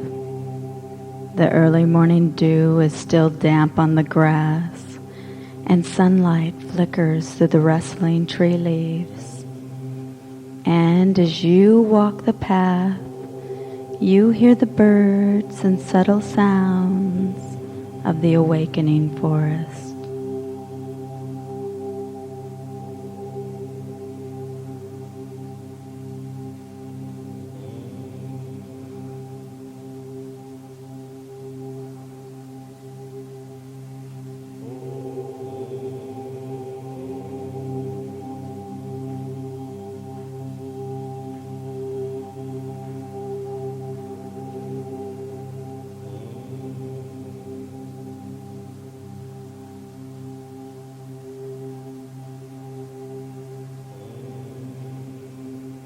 And ahead of you, the path becomes brighter as it widens and opens into a beautiful meadow.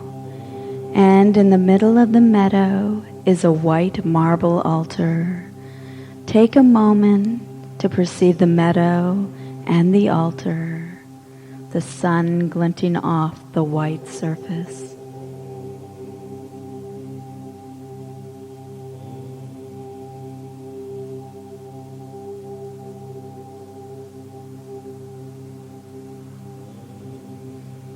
And as you cross the meadow in the direction of the altar, you notice a cushioned bench in front of the altar. Vividly imagine the bench.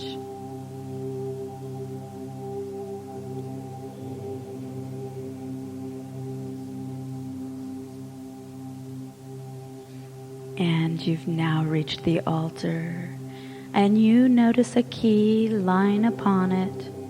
See the key. And now pick up the key and touch it to your forehead. Place the key upon your third eye brow chakra in the center of your forehead. And as you do, you feel your third eye opening, and you become highly empathic and perceptive. Feel your third eye opening.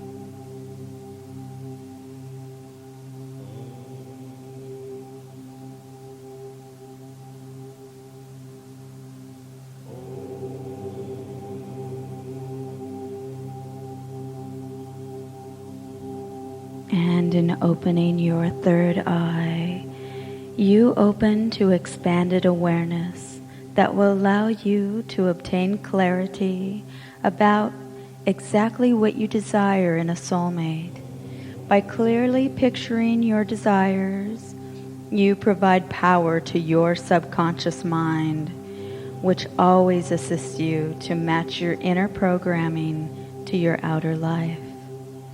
As above, so below, as within, so without.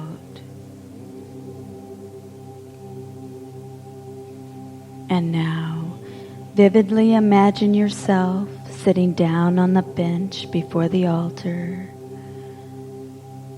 You're ready to explore your desires by subjectively answering the questions I ask.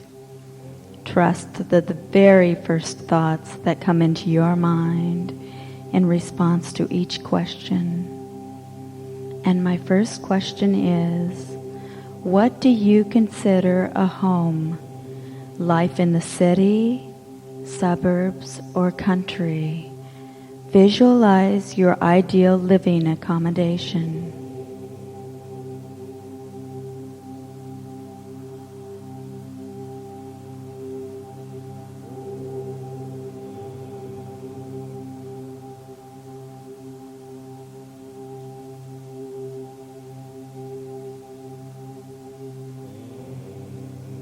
All right. Next question. Do you want children, or do you have children that you will have to consider in a relationship?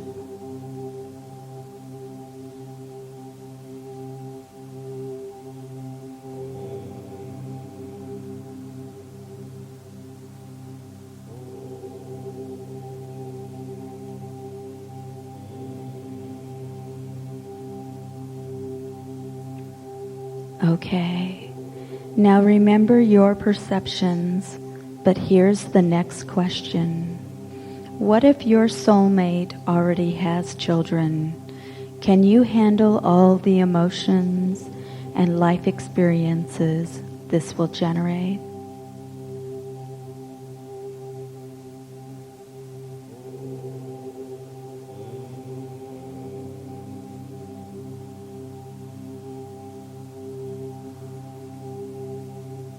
All right. Do you want to be responsible to your soulmate's family? How do you expect your own relatives to be treated by your new partner?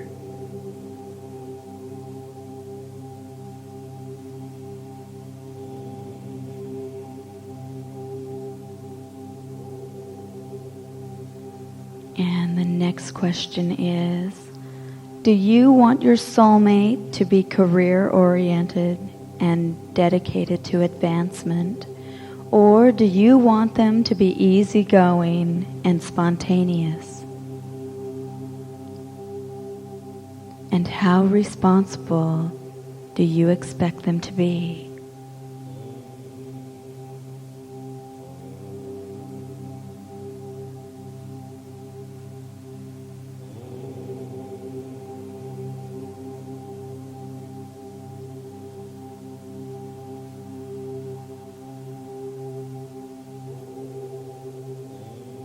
Okay.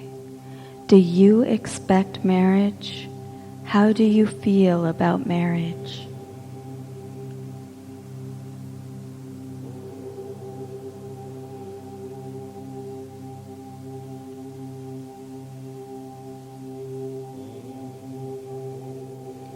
And the next question, do you commit to other people and things in your life, such as responsibilities to your family, pets, job, and financial obligations? And what will you expect of your soulmate?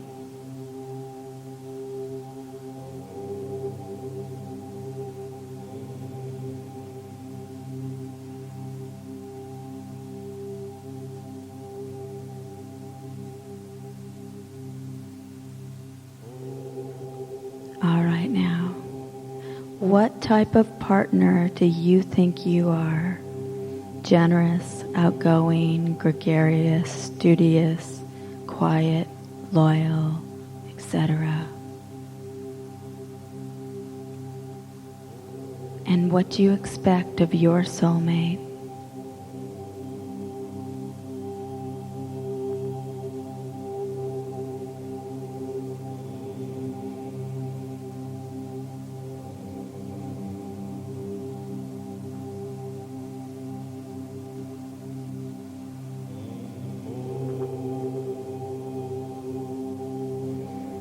If your soulmate asked you to leave your city, state, or country, would you be willing to compromise and do so?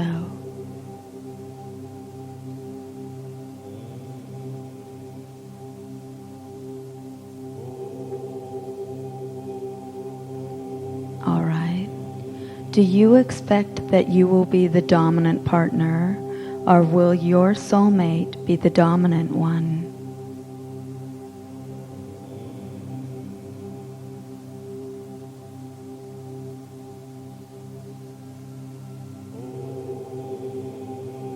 Next question. How direct and honest do you want your soulmate to be with you?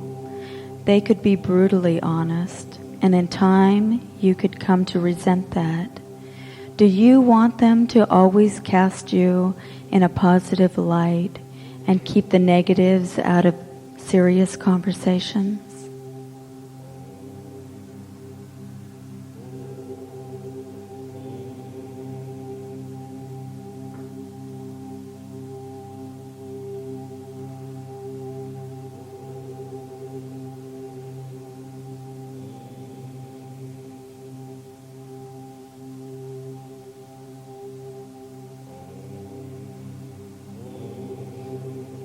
And now let's explore expectations.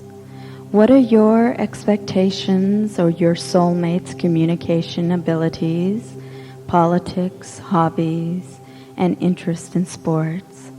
And what about your soulmate's educational background? What music does your soulmate enjoy? Take a few moments to meditate upon your expectations and perceive an overall mental picture of what you're willing to accept.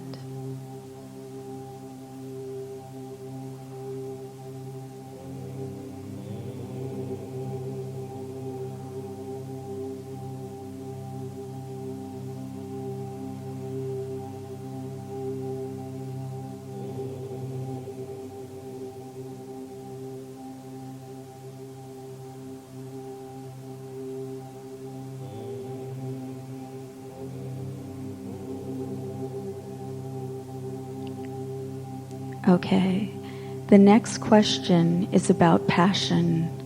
Do you expect passion in your relationship?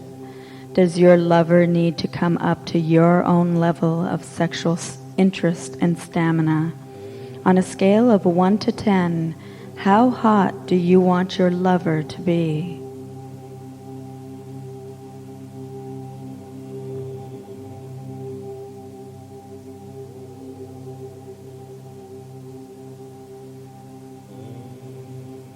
And the next question, still on the subject of sex. What if you have other compatibilities, but sex ranks low between you? Could you live with that? Or what if you don't have much in common, but sex is hot?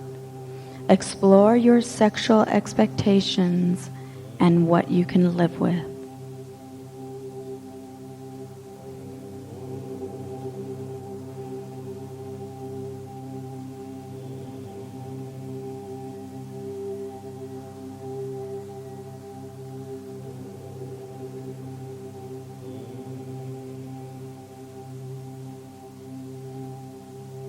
All right, now, on a scale of 1 to 10, how spiritual do you expect your soulmate to be?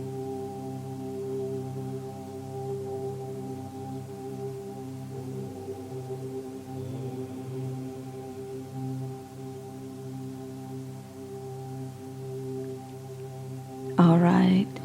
In continuing to explore your soulmate potentials, let's focus again upon sitting upon the bench before the altar in the meadow. And you notice that upon the altar is an object that pertains to your soulmate, an object that will prove to have meaning in the future. You get up, go over, pick it up. What is it?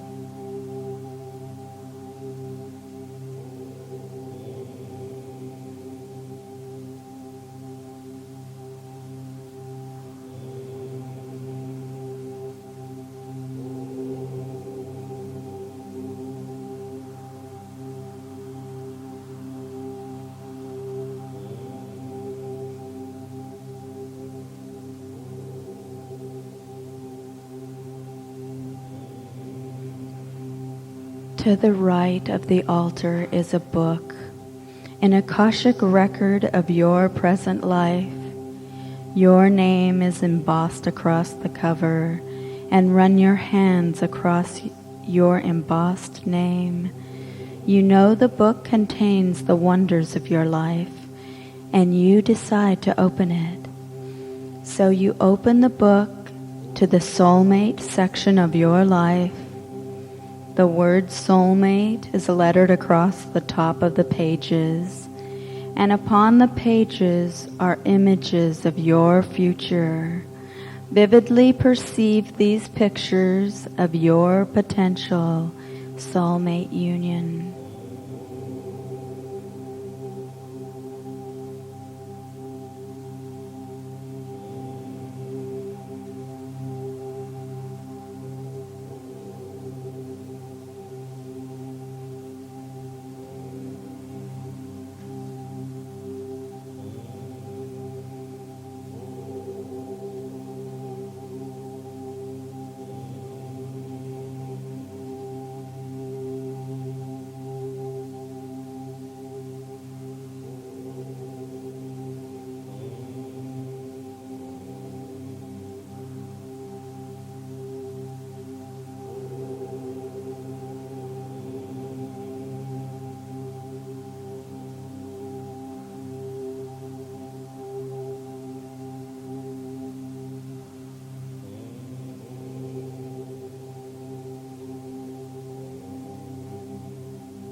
And you've just seen your future reality. And the more you program these desires, the faster you bring them into manifestation. You absolutely have the power and ability to find your soulmate, to find someone to love and to love you. Be open, trusting, and positive, and give your goal of finding your soulmate top priority. Get involved with life. Go out and meet people. Act. Your soulmate awaits you. And now, the meadow and altar are fading away, and you find yourself returning, silently in your mind. Thank the source of your awareness. And you're returning to your everyday life, knowing that you can visit the altar to program your desires at any time you desire to do so. And on the count of 5, you will awaken filled with joy, at peace with yourself, the world, and everyone in it. Number 1, coming on up and remembering everything. Sense an expanding spiritual light within. Number 2, coming on up, at peace with all life and remembering everything. Number 3, coming on up, feeling balance and harmony. And number 4, coming on up, recalling the situation and the room. And number 5, wide awake, wide awake. Open your eyes and feel good. Number 5, wide awake.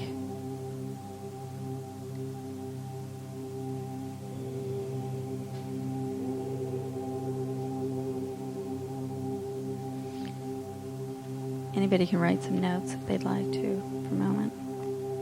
Especially what you got on the altar.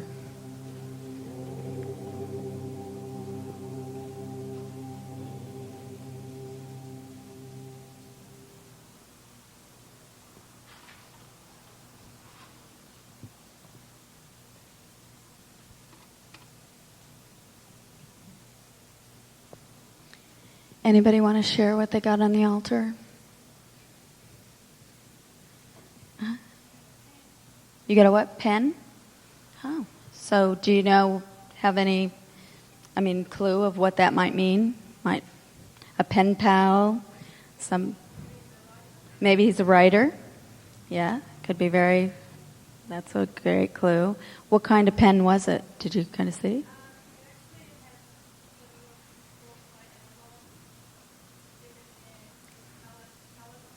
Colors on it, huh? That's pretty. So somebody who writes maybe metaphysically or very happy, or the pattern might be a clue. Yeah, because it seemed that the altar experience when you're picking up the object is really sometimes a big clue on what's going to be happening. Yeah. Wow, so, a wizard.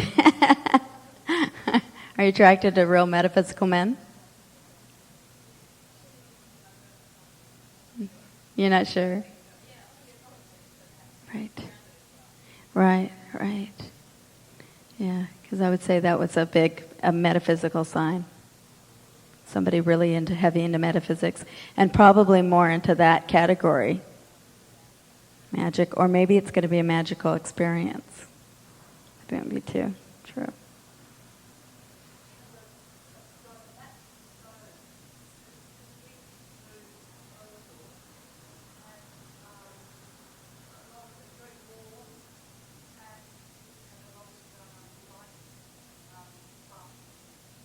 Lines and spots in it? What? Oh, light.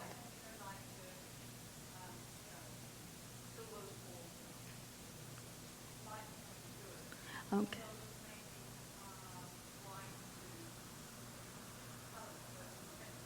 Mm-hmm. Do you know where the region that maybe the rock comes from? Line in the country? Did you know the countryside where the rock was lying? Somebody probably very stable, has a lot of light. Is that what you were saying? So, read the signs. The oval would be somebody you've probably been with before. The coming back, that sign of like fertility, the egg, the oval, circle. That's interesting. Okay. Huh?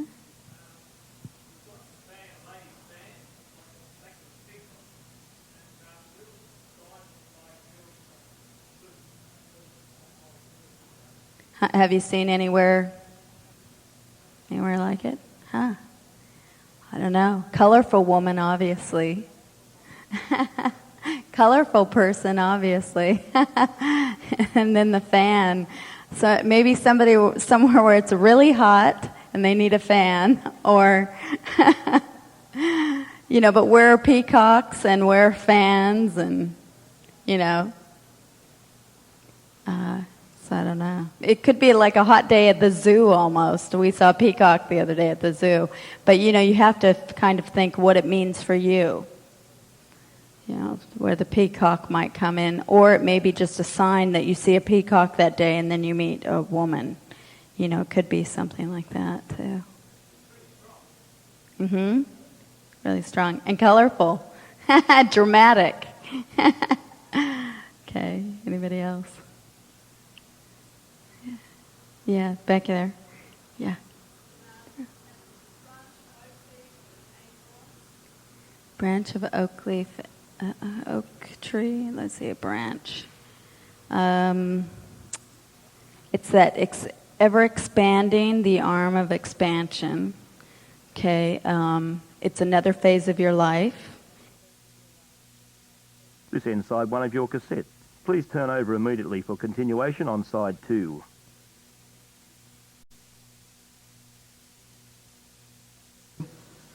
But do you usually visualize a lot? Okay, you're maybe not to know yet. Dream about it tonight. Ask to dream about the altar. Oh, you don't dream? Just even to meditate before you go to sleep. See if there's maybe something that comes up for you later. Yeah. Yeah. Oh. A horse? A chestnut-colored horse? Okay. It's freedom. Unless you're going to go somewhere where there's lots of horses or something, but you're real drawn to horses or something. But usually horses mean freedom. So maybe somewhere where you feel free, maybe a vacation. Anyway, somewhere where you're going to have a lot of fun and feel free. So just keep it in mind when you're in that state, that maybe when you're going to meet somebody. A sheep. Where do they grow wheat? Here in Australia. But that's a nice symbol. The triangle is a great symbol. So somebody of higher consciousness, but maybe they're real stable and of the land somehow. Out in the country, do you like out in the country at all? Maybe they'll come to the city. I don't know exactly, other than, does anybody know what else the wheat is? Pardon? Prosperity, maybe, yeah, maybe it's prosperity. Yeah, right, it's kind of like the Ace of Wands, maybe, or something. That'd be nice. Okay. Anybody else want to do it, or should we, okay, take one more. With an arrow through it? It's probably somebody who's come before, but maybe it's a Sagittarius or something. Yeah. Do you like Sagittarius men? Oh, okay. Well, I would think that maybe that, or somebody who makes a lot of hopes and wishes in their life and they're aiming high. Yeah. Should we take a break? Okay. Okay. Okay, I'm going to, I know they want to hustle you for books outside, and I'm sure it's time for a bathroom break. But let me just say this for anybody that's interested. We put out a magazine, And we don't have many people in Australia yet who are on the list. It's free, and we'd be glad to send it to you. It has articles about our latest research. It has, of course, our products in it, too. It's how we pay for the magazine. But it's mailed quarterly. Its mailing list is basically about 150,000 people, but most of them are in the States. So if you'd like to get it, I don't have enough copies to give out, but I will mail you one as soon as we get back to America. So all you got to do is fill this out if you'd like to be on the mailing list. And it comes in a plain brown wrapper or white wrapper. Listen, in Ireland, people were panicky about having something like that come to their mailbox. So anyway, let's take probably about a 20, 25-minute break, and we'll come back and we're going to get involved in exploring regression. And I would suggest that, I know some of you probably meditate every day, some of you may use prayer, some of you may use self-hypnosis. Doesn't really matter what technique you use, but if you are altering consciousness, which simply means that you're going down to that point where you're focused upon one thing. Actually, as far as hypnosis is concerned, they say now, this is some research that was done in Boston, and they say that 2/3 of the time when you're watching TV, you're in deep hypnosis. So, and of course, at that point, you're very susceptible to suggestion. So you wonder why you buy some of the things you buy. Maybe part of it, but so hypnosis is certainly not very mystical or magical, or it's no different from meditation. There is only this one place you can go. If you're wide awake still right now, you're in mid-beta, say, and there's a cycle per second electrical activity going on in your brain. And if I were to convert that to beats per minute, it'd be about 850 beats per minute, just a sort of sound in there. But when you go into the altered state, when you begin to go quiet, and everyone in here was responding just to the body relaxation, much less the countdown. When you alter consciousness by relaxing your body or counting yourself down or whatever technique you may use, that cycle per second sound or beat per minute, converted to beats per minute, it would come down to about 145 beats per minute. So you're slowing down internally, and that would be at the bottom of alpha. And at that point, you are really open to suggestion. If you're the lightest level subject of all, you would be open to suggestion at least 25 times more than if you were to really want something. In other words, the power of suggestion at this point is powerful. But for most people, they go down much, much deeper. So the power of suggestion might be 100 to 200 times what it would be if you desired something and really set it in your mind that you were going to get it. So I, of course, advocate that everyone uses either meditation or hypnosis daily. Daily. We've got a lot of tapes, and we're always glad to sell them, but I'm the first one to tell you that you don't need me telling you what to do. You can do it yourself very easily and very effectively. To go into, let's say you're going to go into self-hypnosis. You simply lie down, get comfortable, do a little of the deep breathing, just like we did in here. Relax your body, just like I did in here. You just think the words to yourself. And that doesn't have to be any kind of a smooth patter. You can just think, well, the feet are relaxing, lower legs are relaxing, upper legs are relaxing.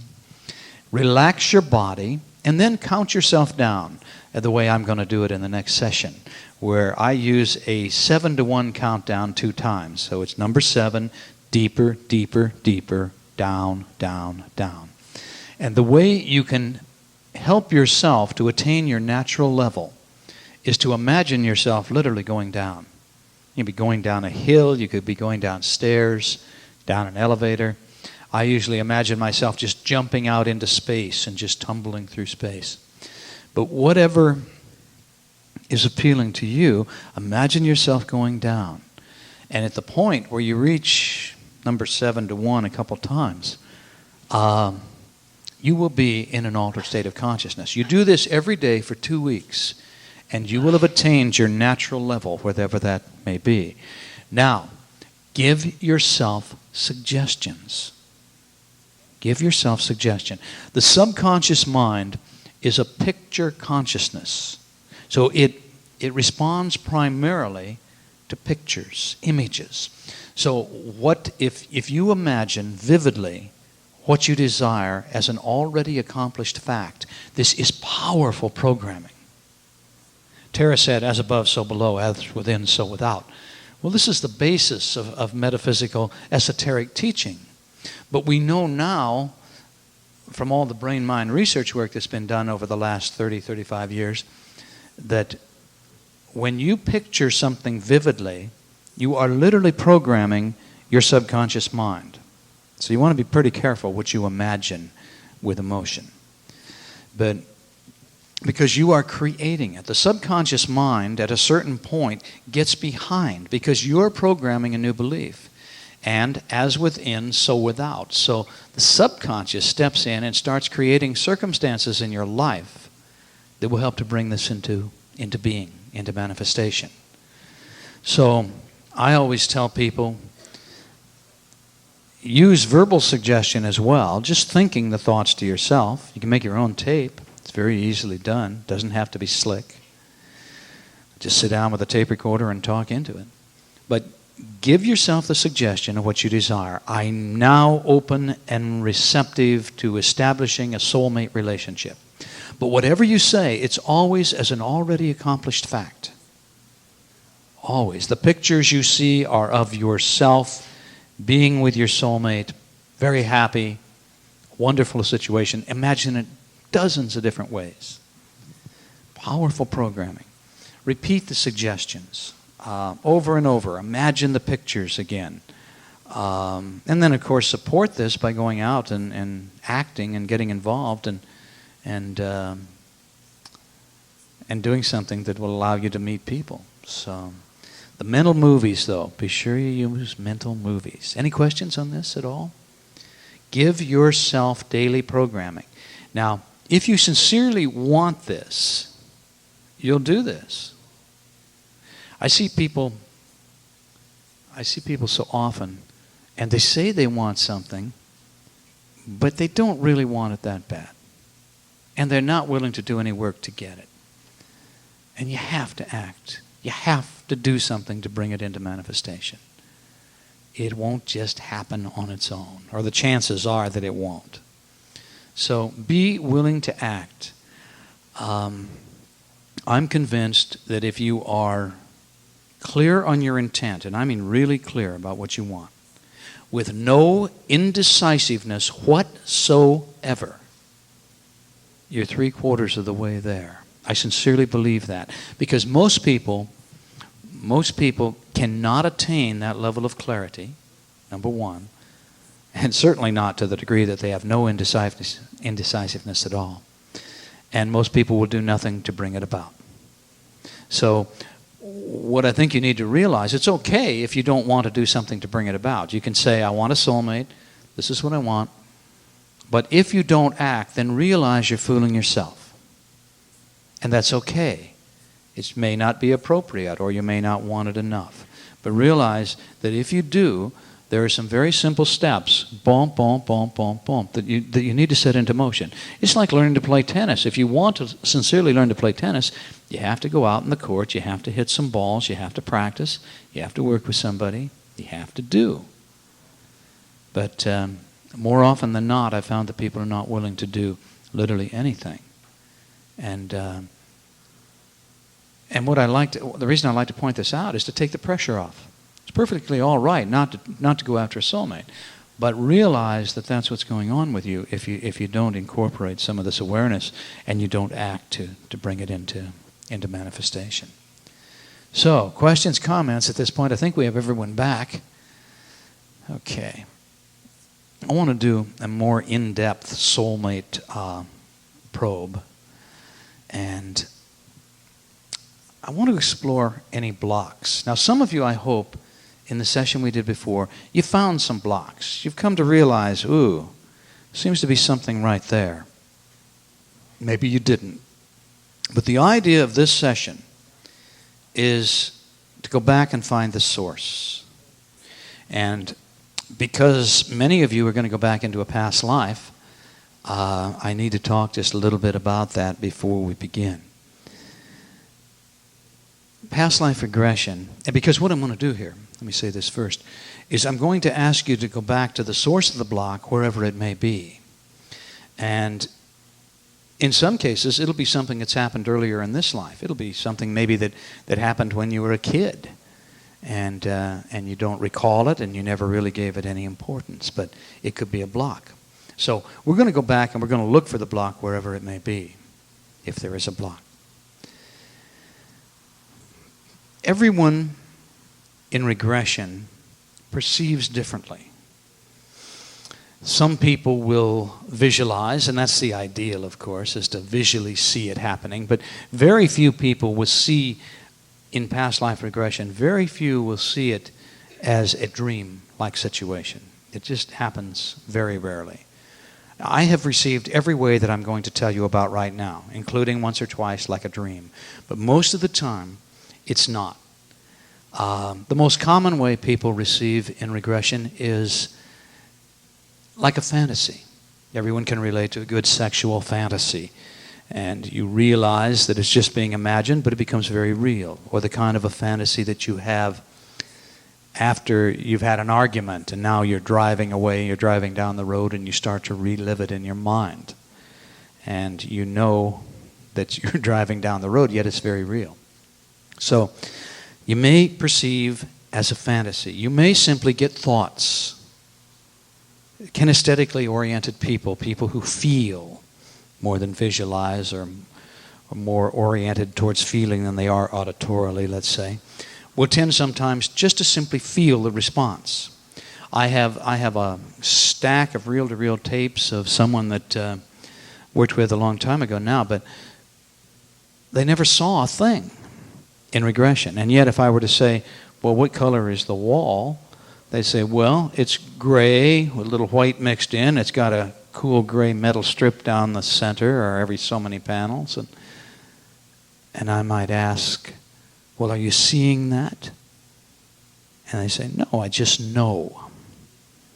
So what I need you to do on this is to trust, however it comes in. Some of you will hear it. It's just like a little inner voice. It's like you're thinking to yourself. I've even had people, as if they were standing watching a news, like in Times Square in New York, where the newscast just goes by up there in words, lights going past. They'll stand and read it. So please don't have preconceived ideas or expectations as to how you might perceive in regression. I need you to trust. And I guarantee you that you will feel as if you were making it up.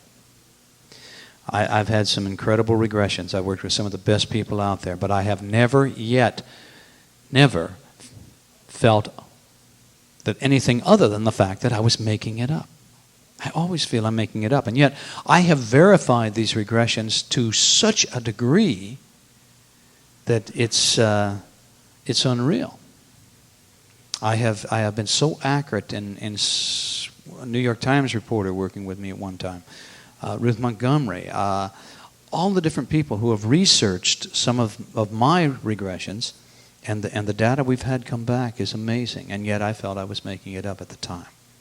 Yeah.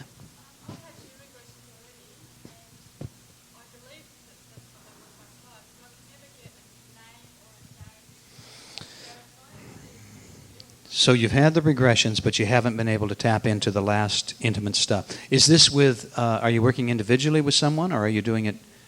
Yeah. Well, I would force you to come up with the name and the date. I would, in fact, I'll do that in at least the date tonight. I have a way of doing that seems to be very effective. So I need you to trust. I need you to trust to the extent that you're willing even to make it up if you have to get it going. Because when it comes time to begin receiving, I'm going to ask you questions that can be answered one way or the other. Now, most everyone in the room is going to start to perceive impressions right away.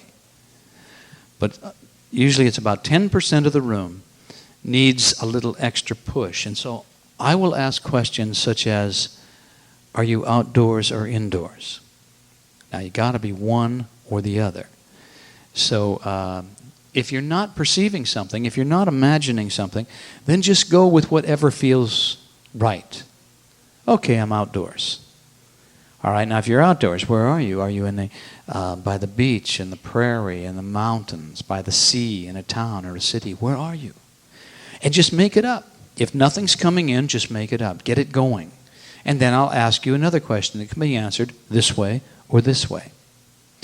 And oftentimes, that's all you're doing is making it up initially. Maybe you imagine yourself and you're a young girl out in a farm and you're dressed in a polka dot dress and got red hair and it's wheat fields blowing over here. And then as I move you along, there comes a point in time where, click, all of a sudden you see yourself as a young man and you're walking into a bank, turn-of-the-century clothing, carrying a briefcase. In other words, what you did is you trusted yourself enough to kind of shake up the subconscious mind up here and start it rolling. So please trust to this extent. Go with it. The difference between what I did before and what I'm going to do now is simply a matter of counting you down, as I just explained. And I don't know that everyone was in the room, but when I come to the count and I start number 7, deeper, deeper, deeper, I want you to visualize yourself going down. The first time anybody ever did this with me, I saw myself going down and it just jumped into my mind. And I was going down the side of a pyramid. And later I found out it directly related to an important past life. But it's that idea of seeing yourself going down. Now I will then give you a self-releasing suggestion. So no one needs to be afraid. Everyone can count themselves up if they don't like what they're perceiving. And then I'm going to ask you to imagine a tunnel to your past. Now this can be any kind of a tunnel that works for you. It could be a subway type of tunnel. It could be a wooden bridge tunnel. It could be a tunnel through the clouds. But the reason I'm having you imagine that tunnel is to communicate to your subconscious mind we are leaving the present and we are moving through the tunnel into the past. And I'm going to count you through the tunnel. I'll count from 5 to 1. And I'll be giving you suggestion, telling you you're moving back into the past, looking for blocks, looking for whatever it may be that is blocking you from attaining what you want today. And some of you will be here in this life at an earlier time. Most of you will probably be in a past life. Because the past life is what set up this life to begin with.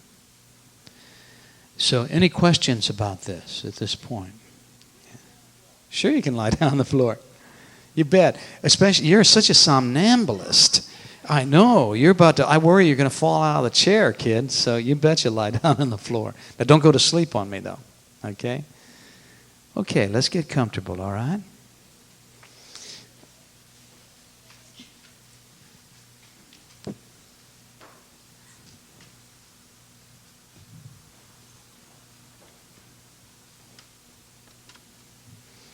And as soon as you're in position, you can begin to breathe deeply and completely relax and let go.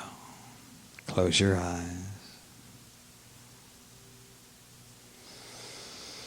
And it feels good to just unwind and relax and let go. Unwind and relax and let go. So relaxed and so at ease. And I'm going to move you back in time. Back in time to the age of 15 in the lifetime where we're going to find the block. In other words, that's where we will start the regression, is at the age of 15. And then we will move from there to the situation that we desire to explore. So you're going to move back in time. And now while you're breathing deeply and you're relaxing completely and you're quieting your mind, I want you to fully understand how you can perceive impressions through the blackness of your closed eyes. So I would like you right now to imagine walking up to your front door, your apartment or your home. Vividly imagine this. You're walking up to the front door. You're taking out a key, unlocking the door, and you're stepping inside. Now, what do you see as you step inside your home, your apartment?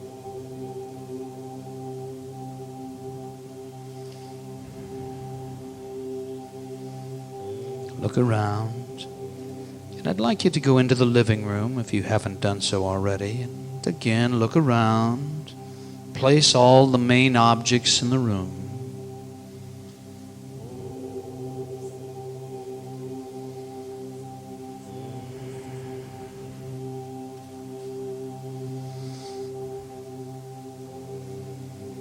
If there's windows, I'd like you to go over to the window and I would like you to look out. What do you see outside the window?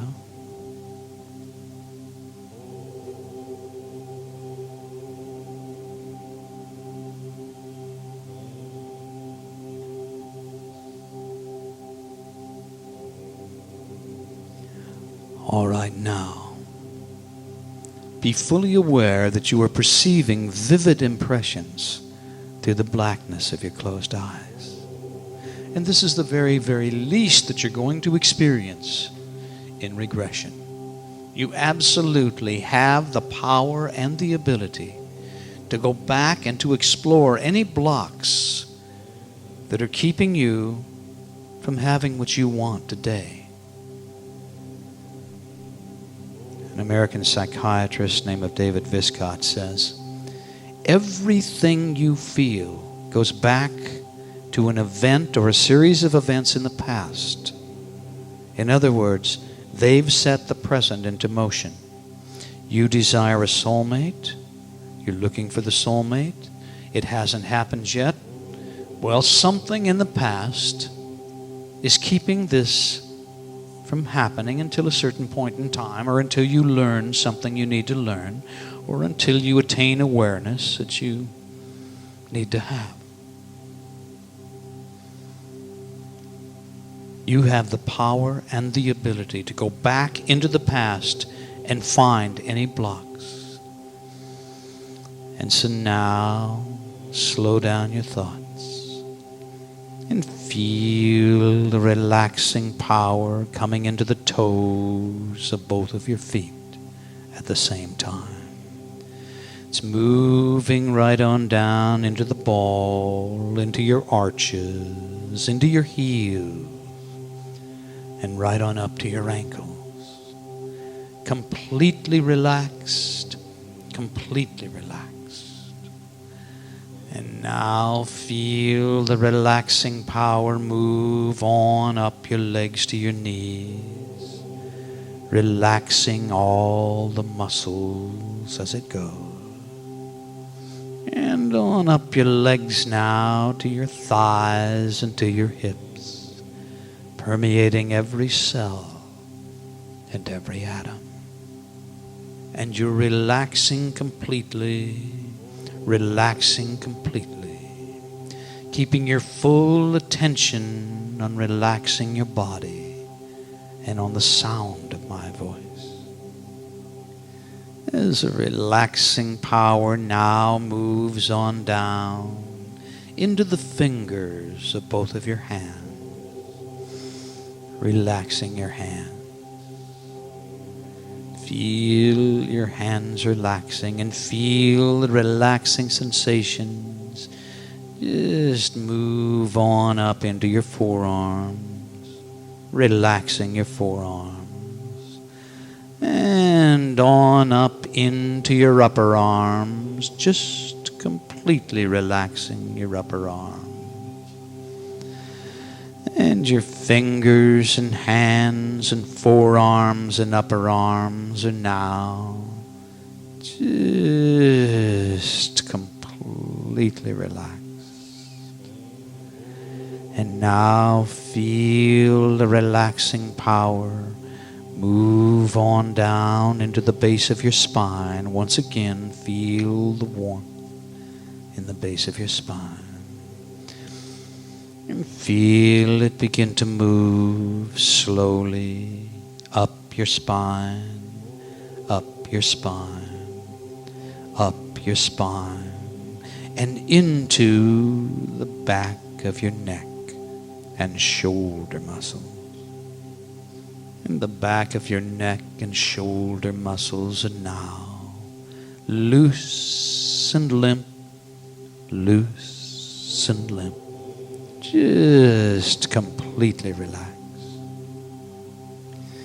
And the relaxing power now moves on up the back of your neck and into your scalp, relaxing your scalp.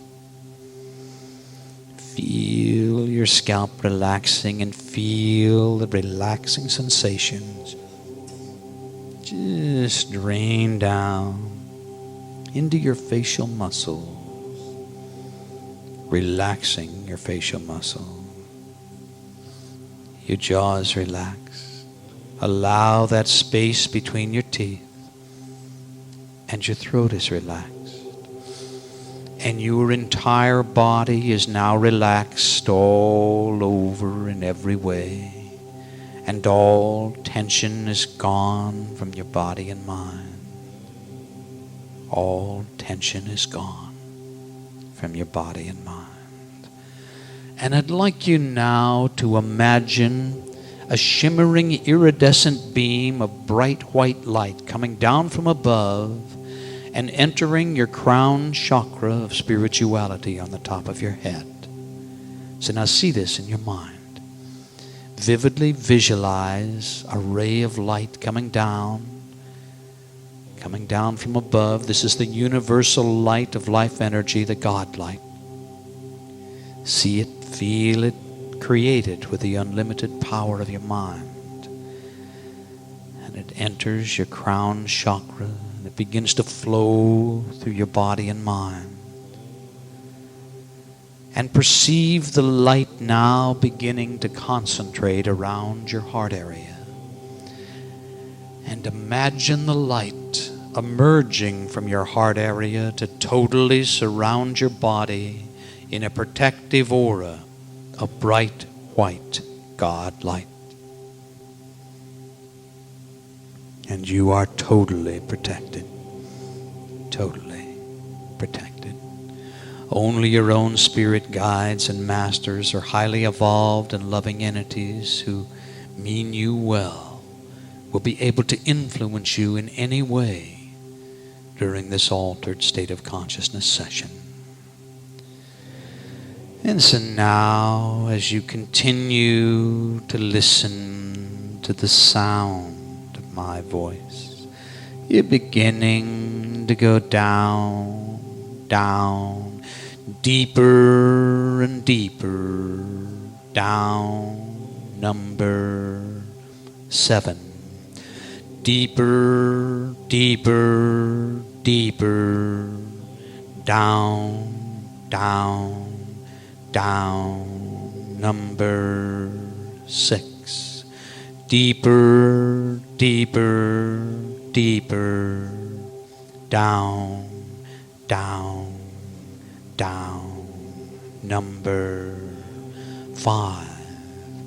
Deeper, deeper, deeper, down, down, down, number 4. Deeper, deeper, deeper, down, down, down. Number 3, deeper, deeper, deeper, down, down, down. Number 2, deeper, deeper, deeper, down, down, down. Number 1. And you now feel relaxed and at ease. And it feels good. But let's go down even deeper now. Deeper now. Deeper now. Number 7. Deeper, deeper, deeper. Down, down, down. Number 6. Deeper, deeper, deeper. Down, down, down. Number 5. Deeper, deeper, deeper. Down, down, down. Number 4. Deeper, deeper, deeper. Down, down, down. Number 3. Deeper, deeper, deeper. Down, down, down. Number 2. Deeper, deeper, deeper. Down, down, down. Number 1. And you now deep and you feel deep. And I want to give you a self-releasing suggestion. And that suggestion is, if at any time you should feel upset in any way, you have the power and the ability to awaken all on your own by simply, silently in your mind, counting up from 1 to 5. If you should use this self-releasing suggestion, you will awaken relaxed and at ease, at peace with all life. But now, let's explore. Let's explore together. In your subconscious mind, there's a memory of everything that has ever happened to you. Every thought, every spoken word, every action. And there are memories that will help you to better understand your current relationship situation. Now, some of you participating in this session are seeking a life mate, and you haven't been able to find them.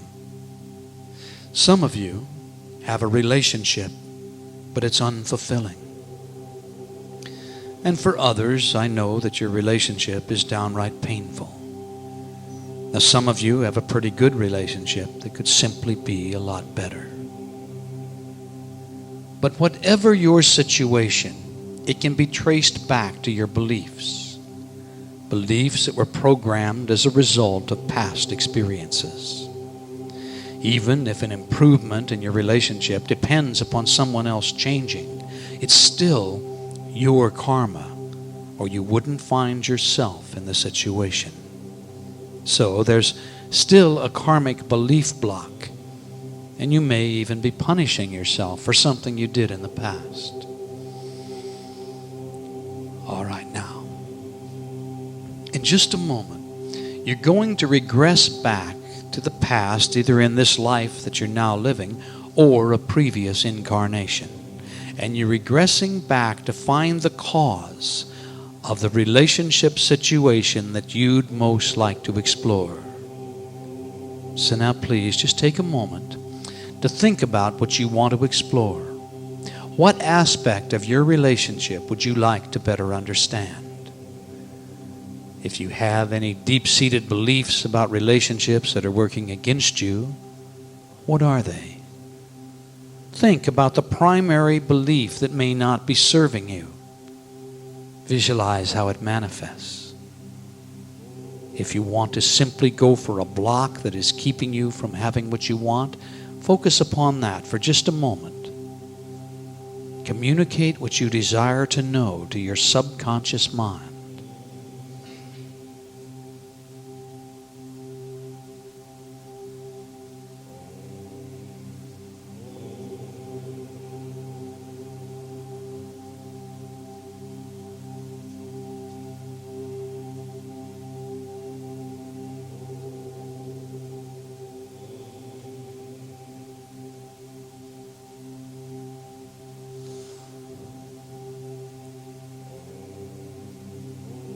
All right, now this is what you're going to explore.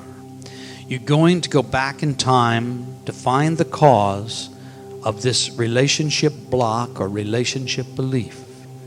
You may go back to an earlier time in your present life, or you may return to an event that transpired in a previous incarnation. Now I'm going to count backwards from 5 to 1. And as I do, I want you to imagine yourself moving through a tunnel to your past. Vividly imagine any kind of tunnel that works for you. You're going to move back into the lifetime that retains the information you desire to know. And you will step out of the end of this tunnel at the age of 15 in that incarnation. Now the tunnel is a symbolic bridge from the present to the past. So imagine it now very, very vividly. I'll count from 5 to 1, and on the count of 1, vivid impressions will begin to flow into your mind. Impressions from your past that relate to your current life. So see the tunnel in your mind. Step into the tunnel and begin to move back in time, back into the past, back to the age of 15 in this incarnation we desire to explore. So number 5, you're moving through the tunnel, letting go of the present and moving backward in time. Number 4, moving backward in time, moving back to the age of 15 in the lifetime that will help you to better understand your current situation.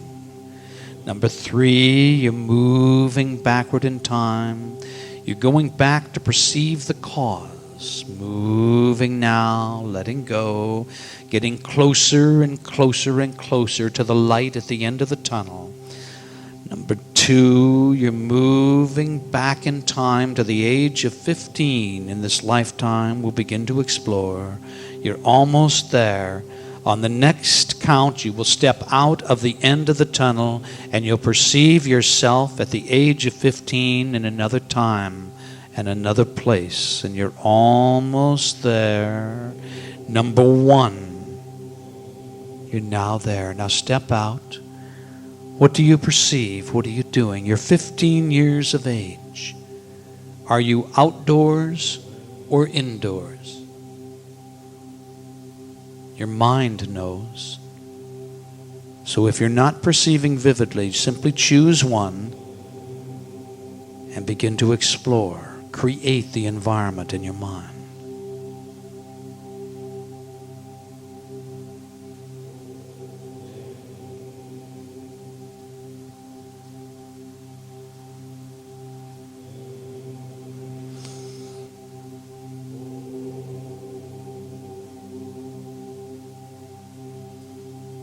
All right, now, again, your mind knows the answer, so simply trust. Are you male or female?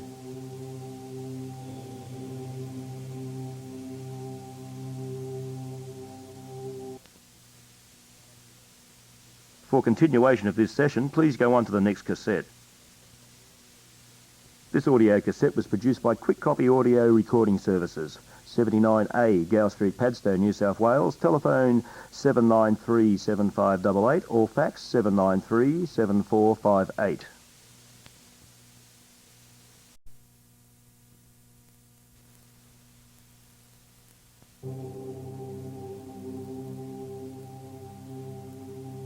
All right, now, again, your mind knows the answer, so simply trust. Are you male or female?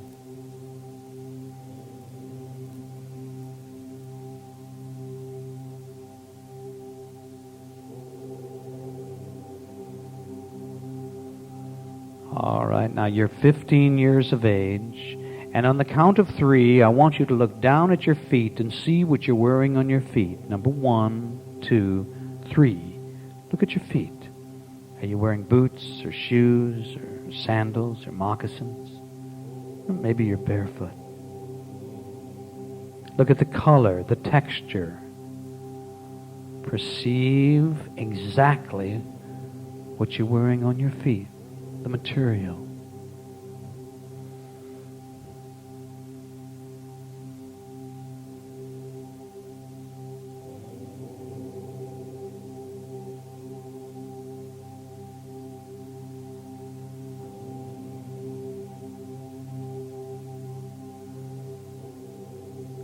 All right, now if you have not already done so, on the count of 3, I want you to step outside of yourself and I want you to perceive what you look like. You know if you're male or female, you know what you're wearing on your feet. Now vividly imagine what you look like on the count of 3. Step out, number 1, 2, 3. All right, there you are. Now look at what you're wearing, your attire, color, the style, the material, your hair color.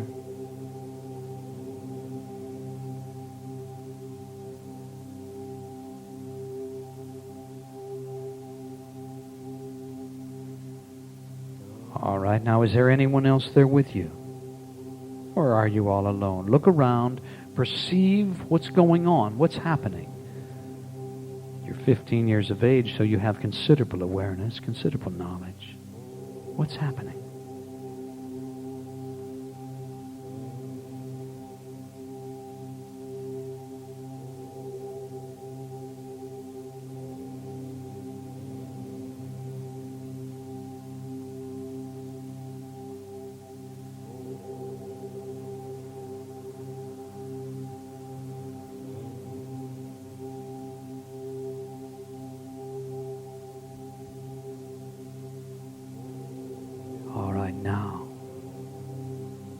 Again, you have considerable knowledge. So I'm interested in the year you find yourself exploring within. Now, if the year isn't immediately apparent to you, then I want you to simply trust as the numbers of the year come into your mind one at a time. So the first number is, just trust whatever comes in. Second number, third number, and if there's a fourth number, perceive it now.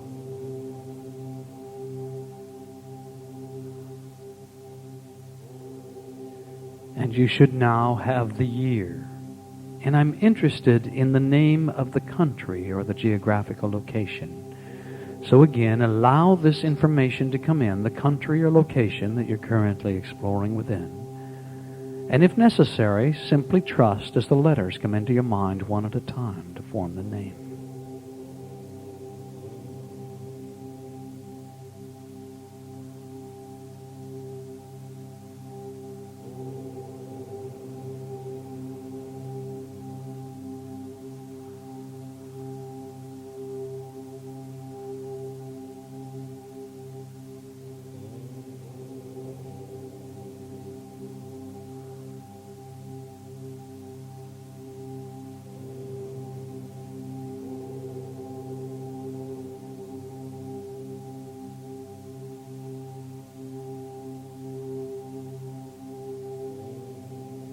And you should now have the name of the country or location.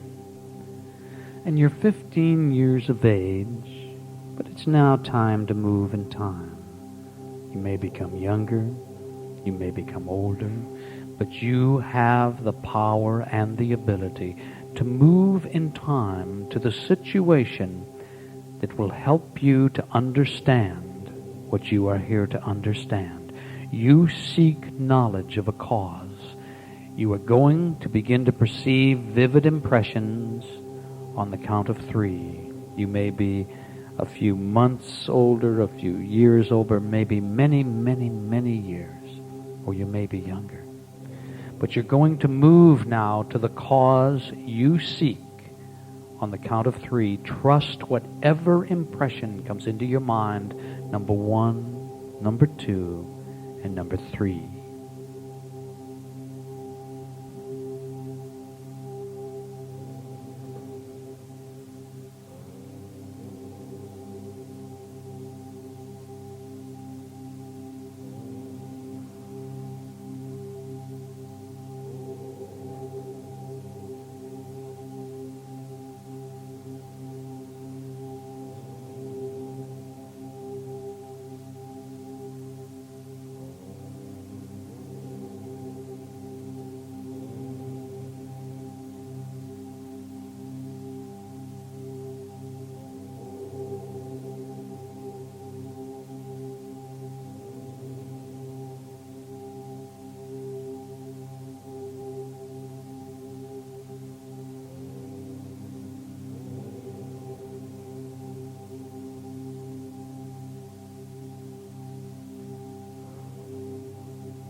All right. I want you to let go of this. Remember it, but let go. And let's explore this situation in more detail and from other perspectives. It's time to attain a karmic overview of how you've come to believe as you do, or how you've been blocked as you've been blocked. So allow new impressions to form that will assist you to fully understand all of importance that relates to your situation. New impressions will form on the count of 3. Number 1, number 2, and number 3.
right, let's let go of this now.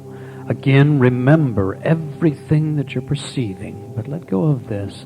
And let's explore this incarnation in a little more detail. And I'd like you now to move to a situation in which you were working at your trade or your occupation, or maybe the primary way that you spend your time. We're going to move on the count of 3, and you will perceive vivid impressions of what you do in this lifetime. Number 1, number 2, and number 3.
All right, let's let go of this now. Let go of this, and let's move in time once again. This time, we're going to move to a proud moment in this lifetime that we're now examining. For indeed, there is one particular situation or event that stands out in your mind as a particularly proud moment. And on the count of 3, you'll perceive this very, very vividly. Number 1, 2, 3.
All right, now, once again, let go of this.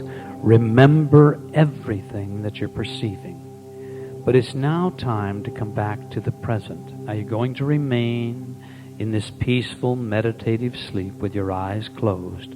But on the count of 3, you'll be back in the present.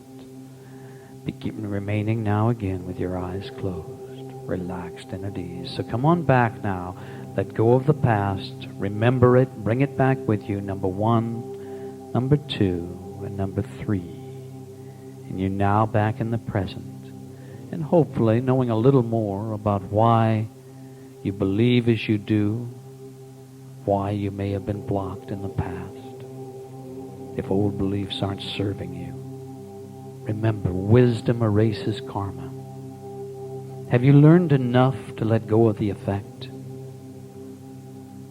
If you feel you did something wrong in the past, can you forgive yourself?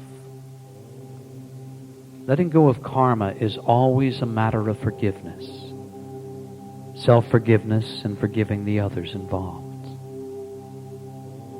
It's time to liberate yourself. It's time to do what works for you to improve the quality of your life. It's time to enjoy your life and to become all you were capable of being in all areas of your life. And so now, if you're in a one-to-one relationship, are you willing to act to improve your relationship? And if you're looking for a relationship, are you willing to go out and get involved with people and find what you desire?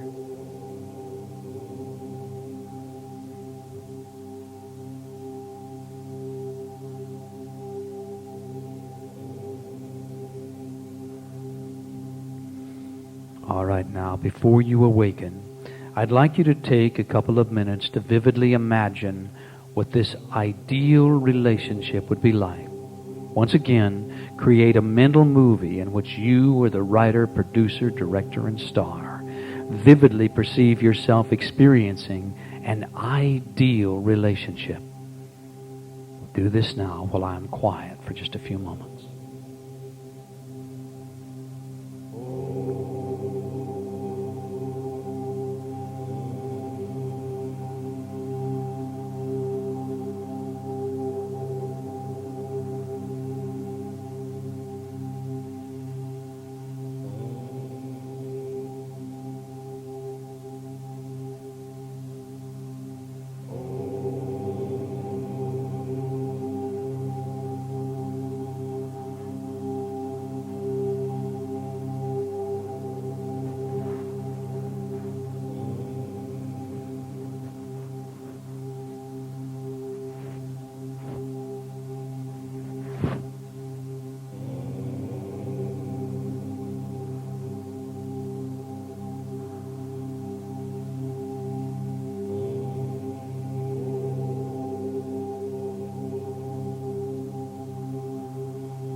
And you have just seen your own reality.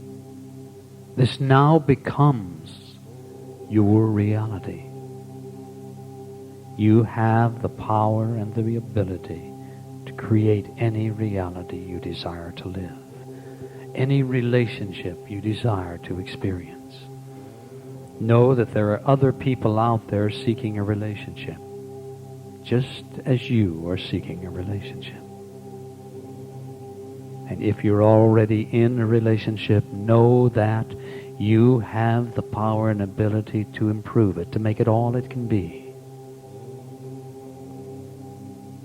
And now, on the count of 5, you're going to open your eyes and be wide awake, fully alert, thinking and acting with calm self-assurance, feeling glad to be alive, feeling at peace with yourself, the world, and everyone in it, and awakening now, remembering everything that you just experienced.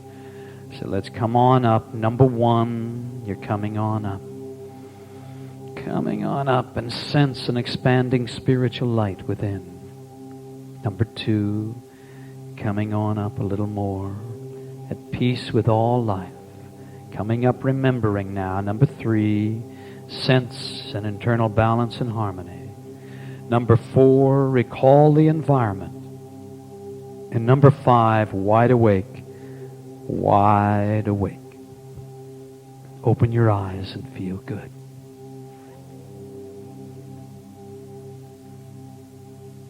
I'd like everyone to be very quiet for just a few minutes, if you will, while you make notes. I would suggest you make notes because regressive impressions are very much like dreams. They tend to fade away quickly once you awaken. So just put down enough information to grasp it so you can recall it later.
Anybody willing to talk about what they came up with?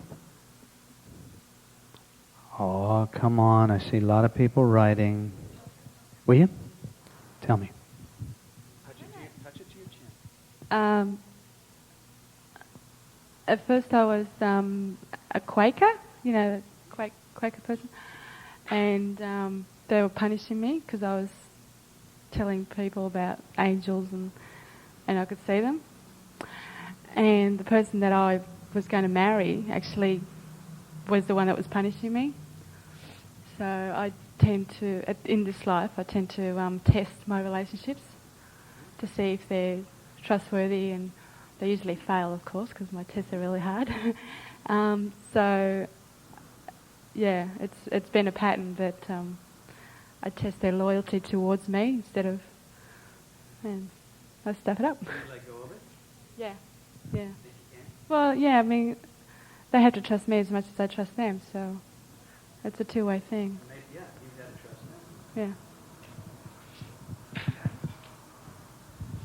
Who else? Come on, we learn from each other. Who's willing to talk about, will you?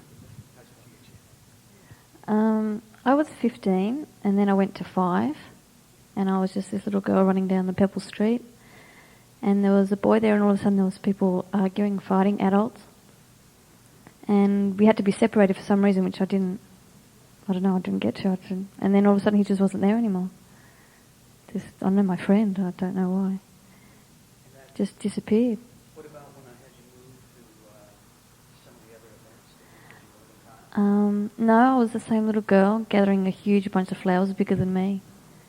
I was just running around fields. So you didn't tap in on any call? No, it was just like he disappeared. Like, So the boy disappeared? yeah, we had a lot of.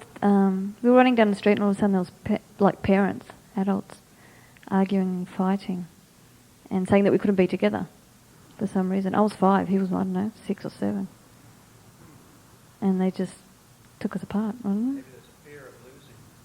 Don't want to go through the loss. Yeah, probably. Something like that is very possible. Yeah. Interesting. I don't know. Who else? Come on, talk to me.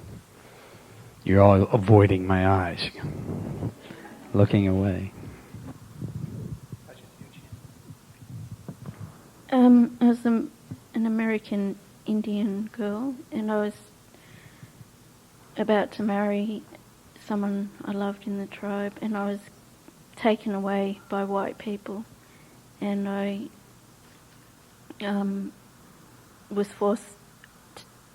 was taken away from a perfect life and forced to live with them, and I refused to be there and refused their attentions, and closed off completely. So you just feel that you closed down. Totally. That you're no longer open this time. Yeah. Yep. What do you do to open back up? Recognize it, I guess. I would include in your, anyone, talking to everyone here, I would include in any hypnosis session that you do, any meditation session, include a phrase to the effect of, I know the cause and I now release the effect. I know the cause and I release the effect. That type of closing down, obviously, all the time will carry over. It's an anchor.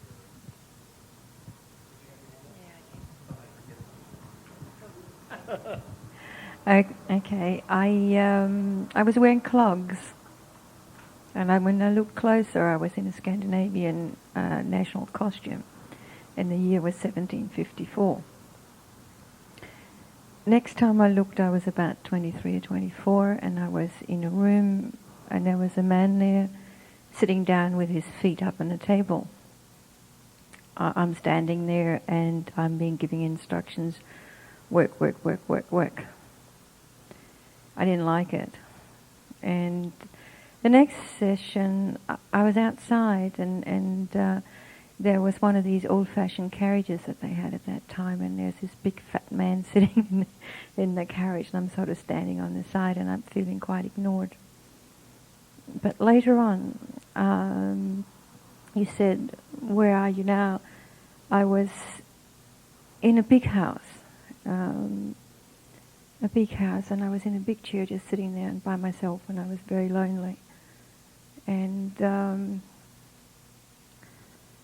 you said, what were you happy about? I had you move to a time, I think, where you were a proud moment. Yes. Well, I married the Baron, and that's about it. And it wasn't happy, though? No, I don't think so. It was always a question of you've got to do something to deserve this. You've got to work. So even the childhood experience was reflected in the experience.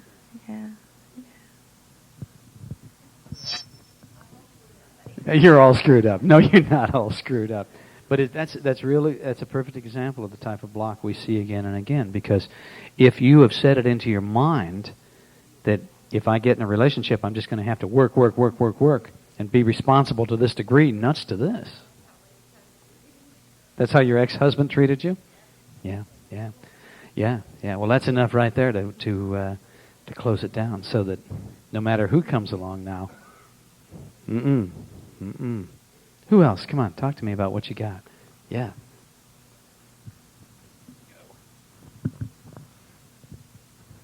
Well, I was taken back to Tibet, Lhasa. Hey? Yeah, touch your chin. Oh, like that, right. I was taken back to Tibet, Lhasa, 1732. Religious and magical vows of no women, no sex, and all this sort of stuff. Woohoo! Yeah, no more way around that. Just embrace it instead of fighting it. I think we got a picture. So, you can see where that might block. Yeah, you can see where that. You can see where that might block today. Yeah. Thank you. Yeah. Wow.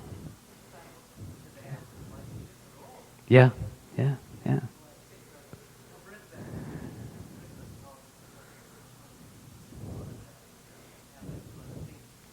Mm-hmm. Oh, yeah, because something like that could really reflect in the now, man. Yeah, absolutely. Who else? Come on. One or two more. Okay. I don't know how long the cord we have here. Not very. Can you come to me?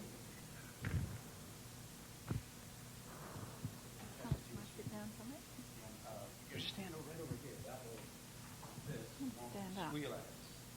You don't like being on stage? No. Well, you're embracing your fear right here. See, yes, it's cool. yes. My blocks are fear of intimacy and fear of loss of freedom. And I saw myself in Japan, a life in Japan, as a geisha woman with a lot of superficial relationships with some important people, royalty even, but my heart was totally closed down, shut down.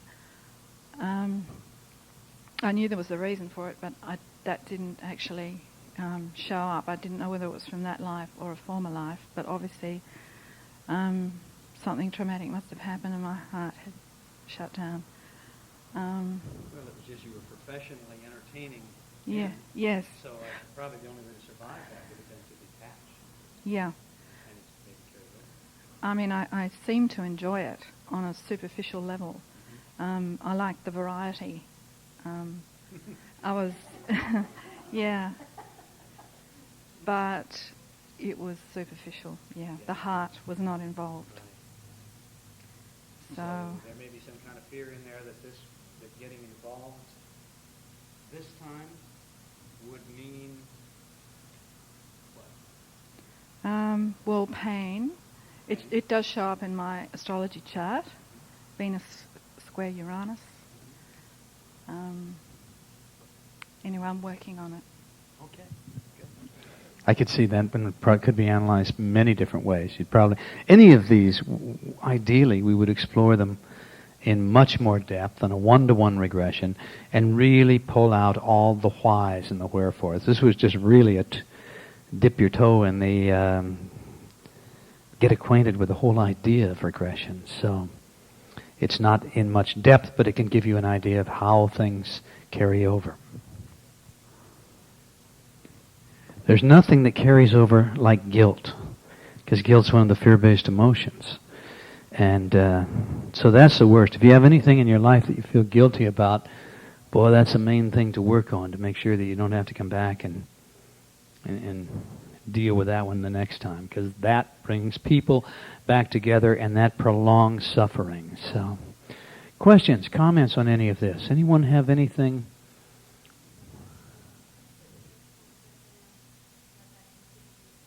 Right. You were being when you were going back to the age of 15. You moved back into a burning time. Yeah. Well, there's so many people involved in metaphysics today have experienced that, because anywhere from 3 to 9 million women were burned in America and Europe. I don't know about down here, but boy, people who are involved in the metaphysical, in these ideas that we share today. The conservative estimate is 3 million, and some people say 9. So, punishment? Yeah.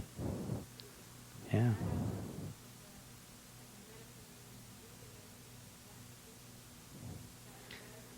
Yeah.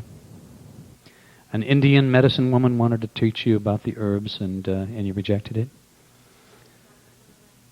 Yeah, well, you may have been. It's not uncommon to have a fear of latent abilities coming to the fore again, because when that happens, also all the negativity that went along with it comes up, and that being the case, of course, you can associate the burnings or whatever other problems you had with allowing the metaphysical to arise. So, anyone else? Questions, comments here on any of these things? The past is affecting today. No doubt about it. Yeah.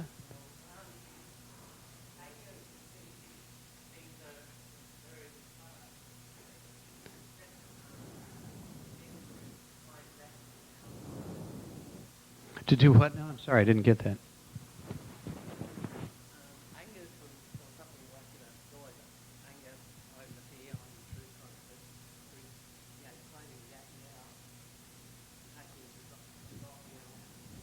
Yeah. Yeah. Yeah. Yeah. Yeah.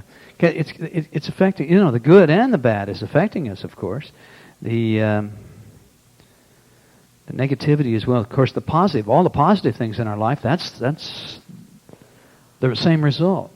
But I think we can go back sometimes and we can reclaim what we've known before, and we can bring it into the present. We aren't born with the memories of the past lives because, boy, for most everyone, it's complicated enough just dealing with this life, much less having to deal with several other lifetimes. But they're there, they're easily accessed. I can't prove reincarnation, but I can certainly prove that people have the memories, and they are affecting us. As I said when I was taking you down, there's a lot of impromptu stuff there, because I don't usually do that way, the whole session that way. But for everything you feel, according to the psychiatrist, it goes back to an event or a series of events in the past. So everything you feel, whether you're liberal or you are very conservative in your approach to politics, goes back to something. Maybe your parents in this life, maybe something that happened in a past life. Everything we feel, and especially our fears. Where'd they come from? Why does this person have this fear, this person has that fear? None of it makes any sense in the context of the current life. So I encourage everyone to find out everything you can, to explore all of these techniques, to get a full picture of who you really are, to the extent that you are capable. The what? Mm-hmm. And teaching the kids, of course. Yeah, for sure. So, yes.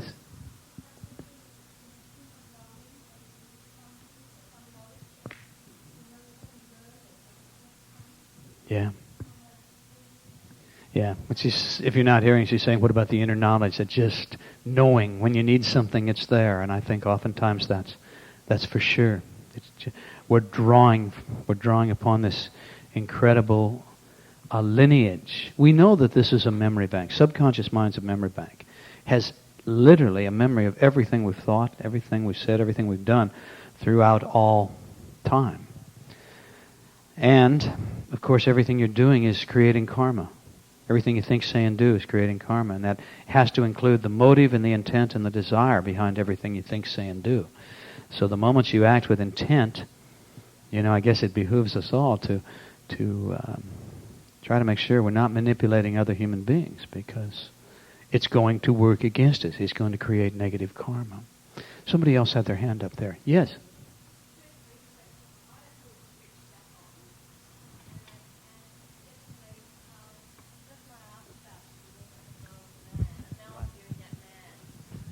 Okay, now the woman, you don't feel switched back on.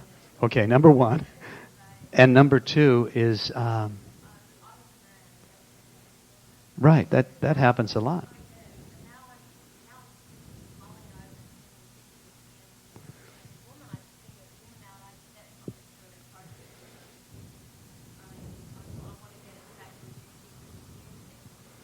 Right.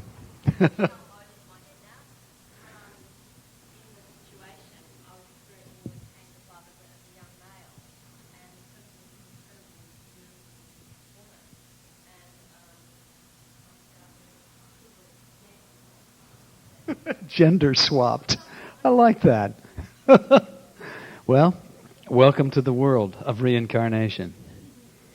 You'll feel switched back on pretty soon. It's just the reason I'm talking to you here, and I'll stay as long as anybody wants questions answered, but I don't like anybody to go out right afterwards. It takes sometimes 15 minutes or so to get really click back in.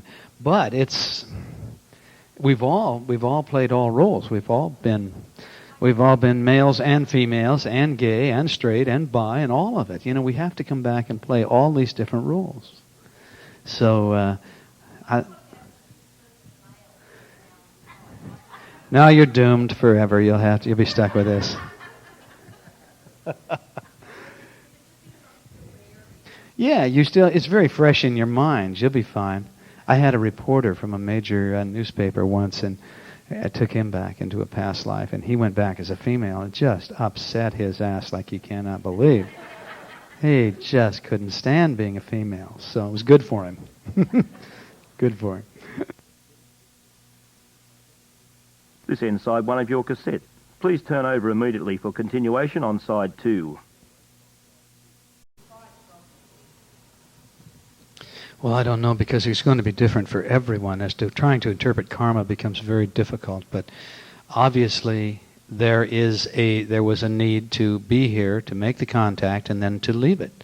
I know in one case that I investigated where there was an early death, it was a situation of where someone had committed suicide in a previous lifetime.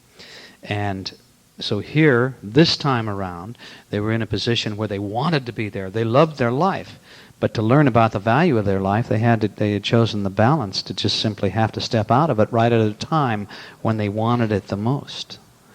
So that's one that I can recall that we investigated in some detail. I wouldn't relate that to yours, because there could be so many different situations, so many reasons that you had to lose this guy as soon as you had him. Tragic. I feel for you on that. Mm-hmm.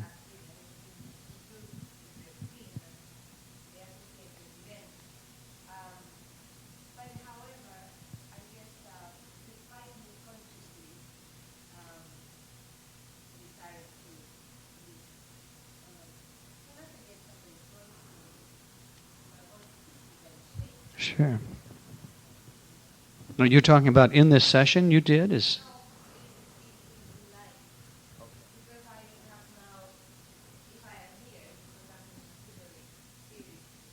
Yeah, I'm just...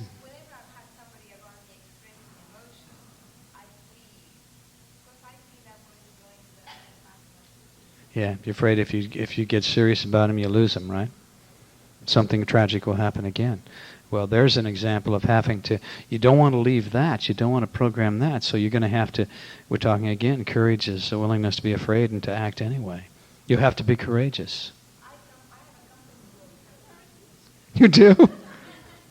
Well, then we're on the same wavelength, aren't we, dear? Yeah. Anyone else there? Anything at all?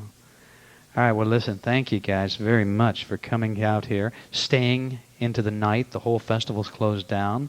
They may not let us out, I don't know. I'm not so sure about how this is going to work. Thank you very much for being with us. I've really enjoyed it. Thanks.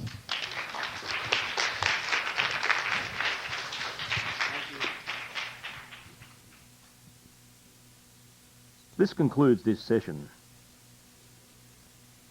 This audio cassette was produced by Quick Copy Audio Recording Services, 79A Gow Street, Padstow, New South Wales. Telephone 793 7588 or fax 793 7458.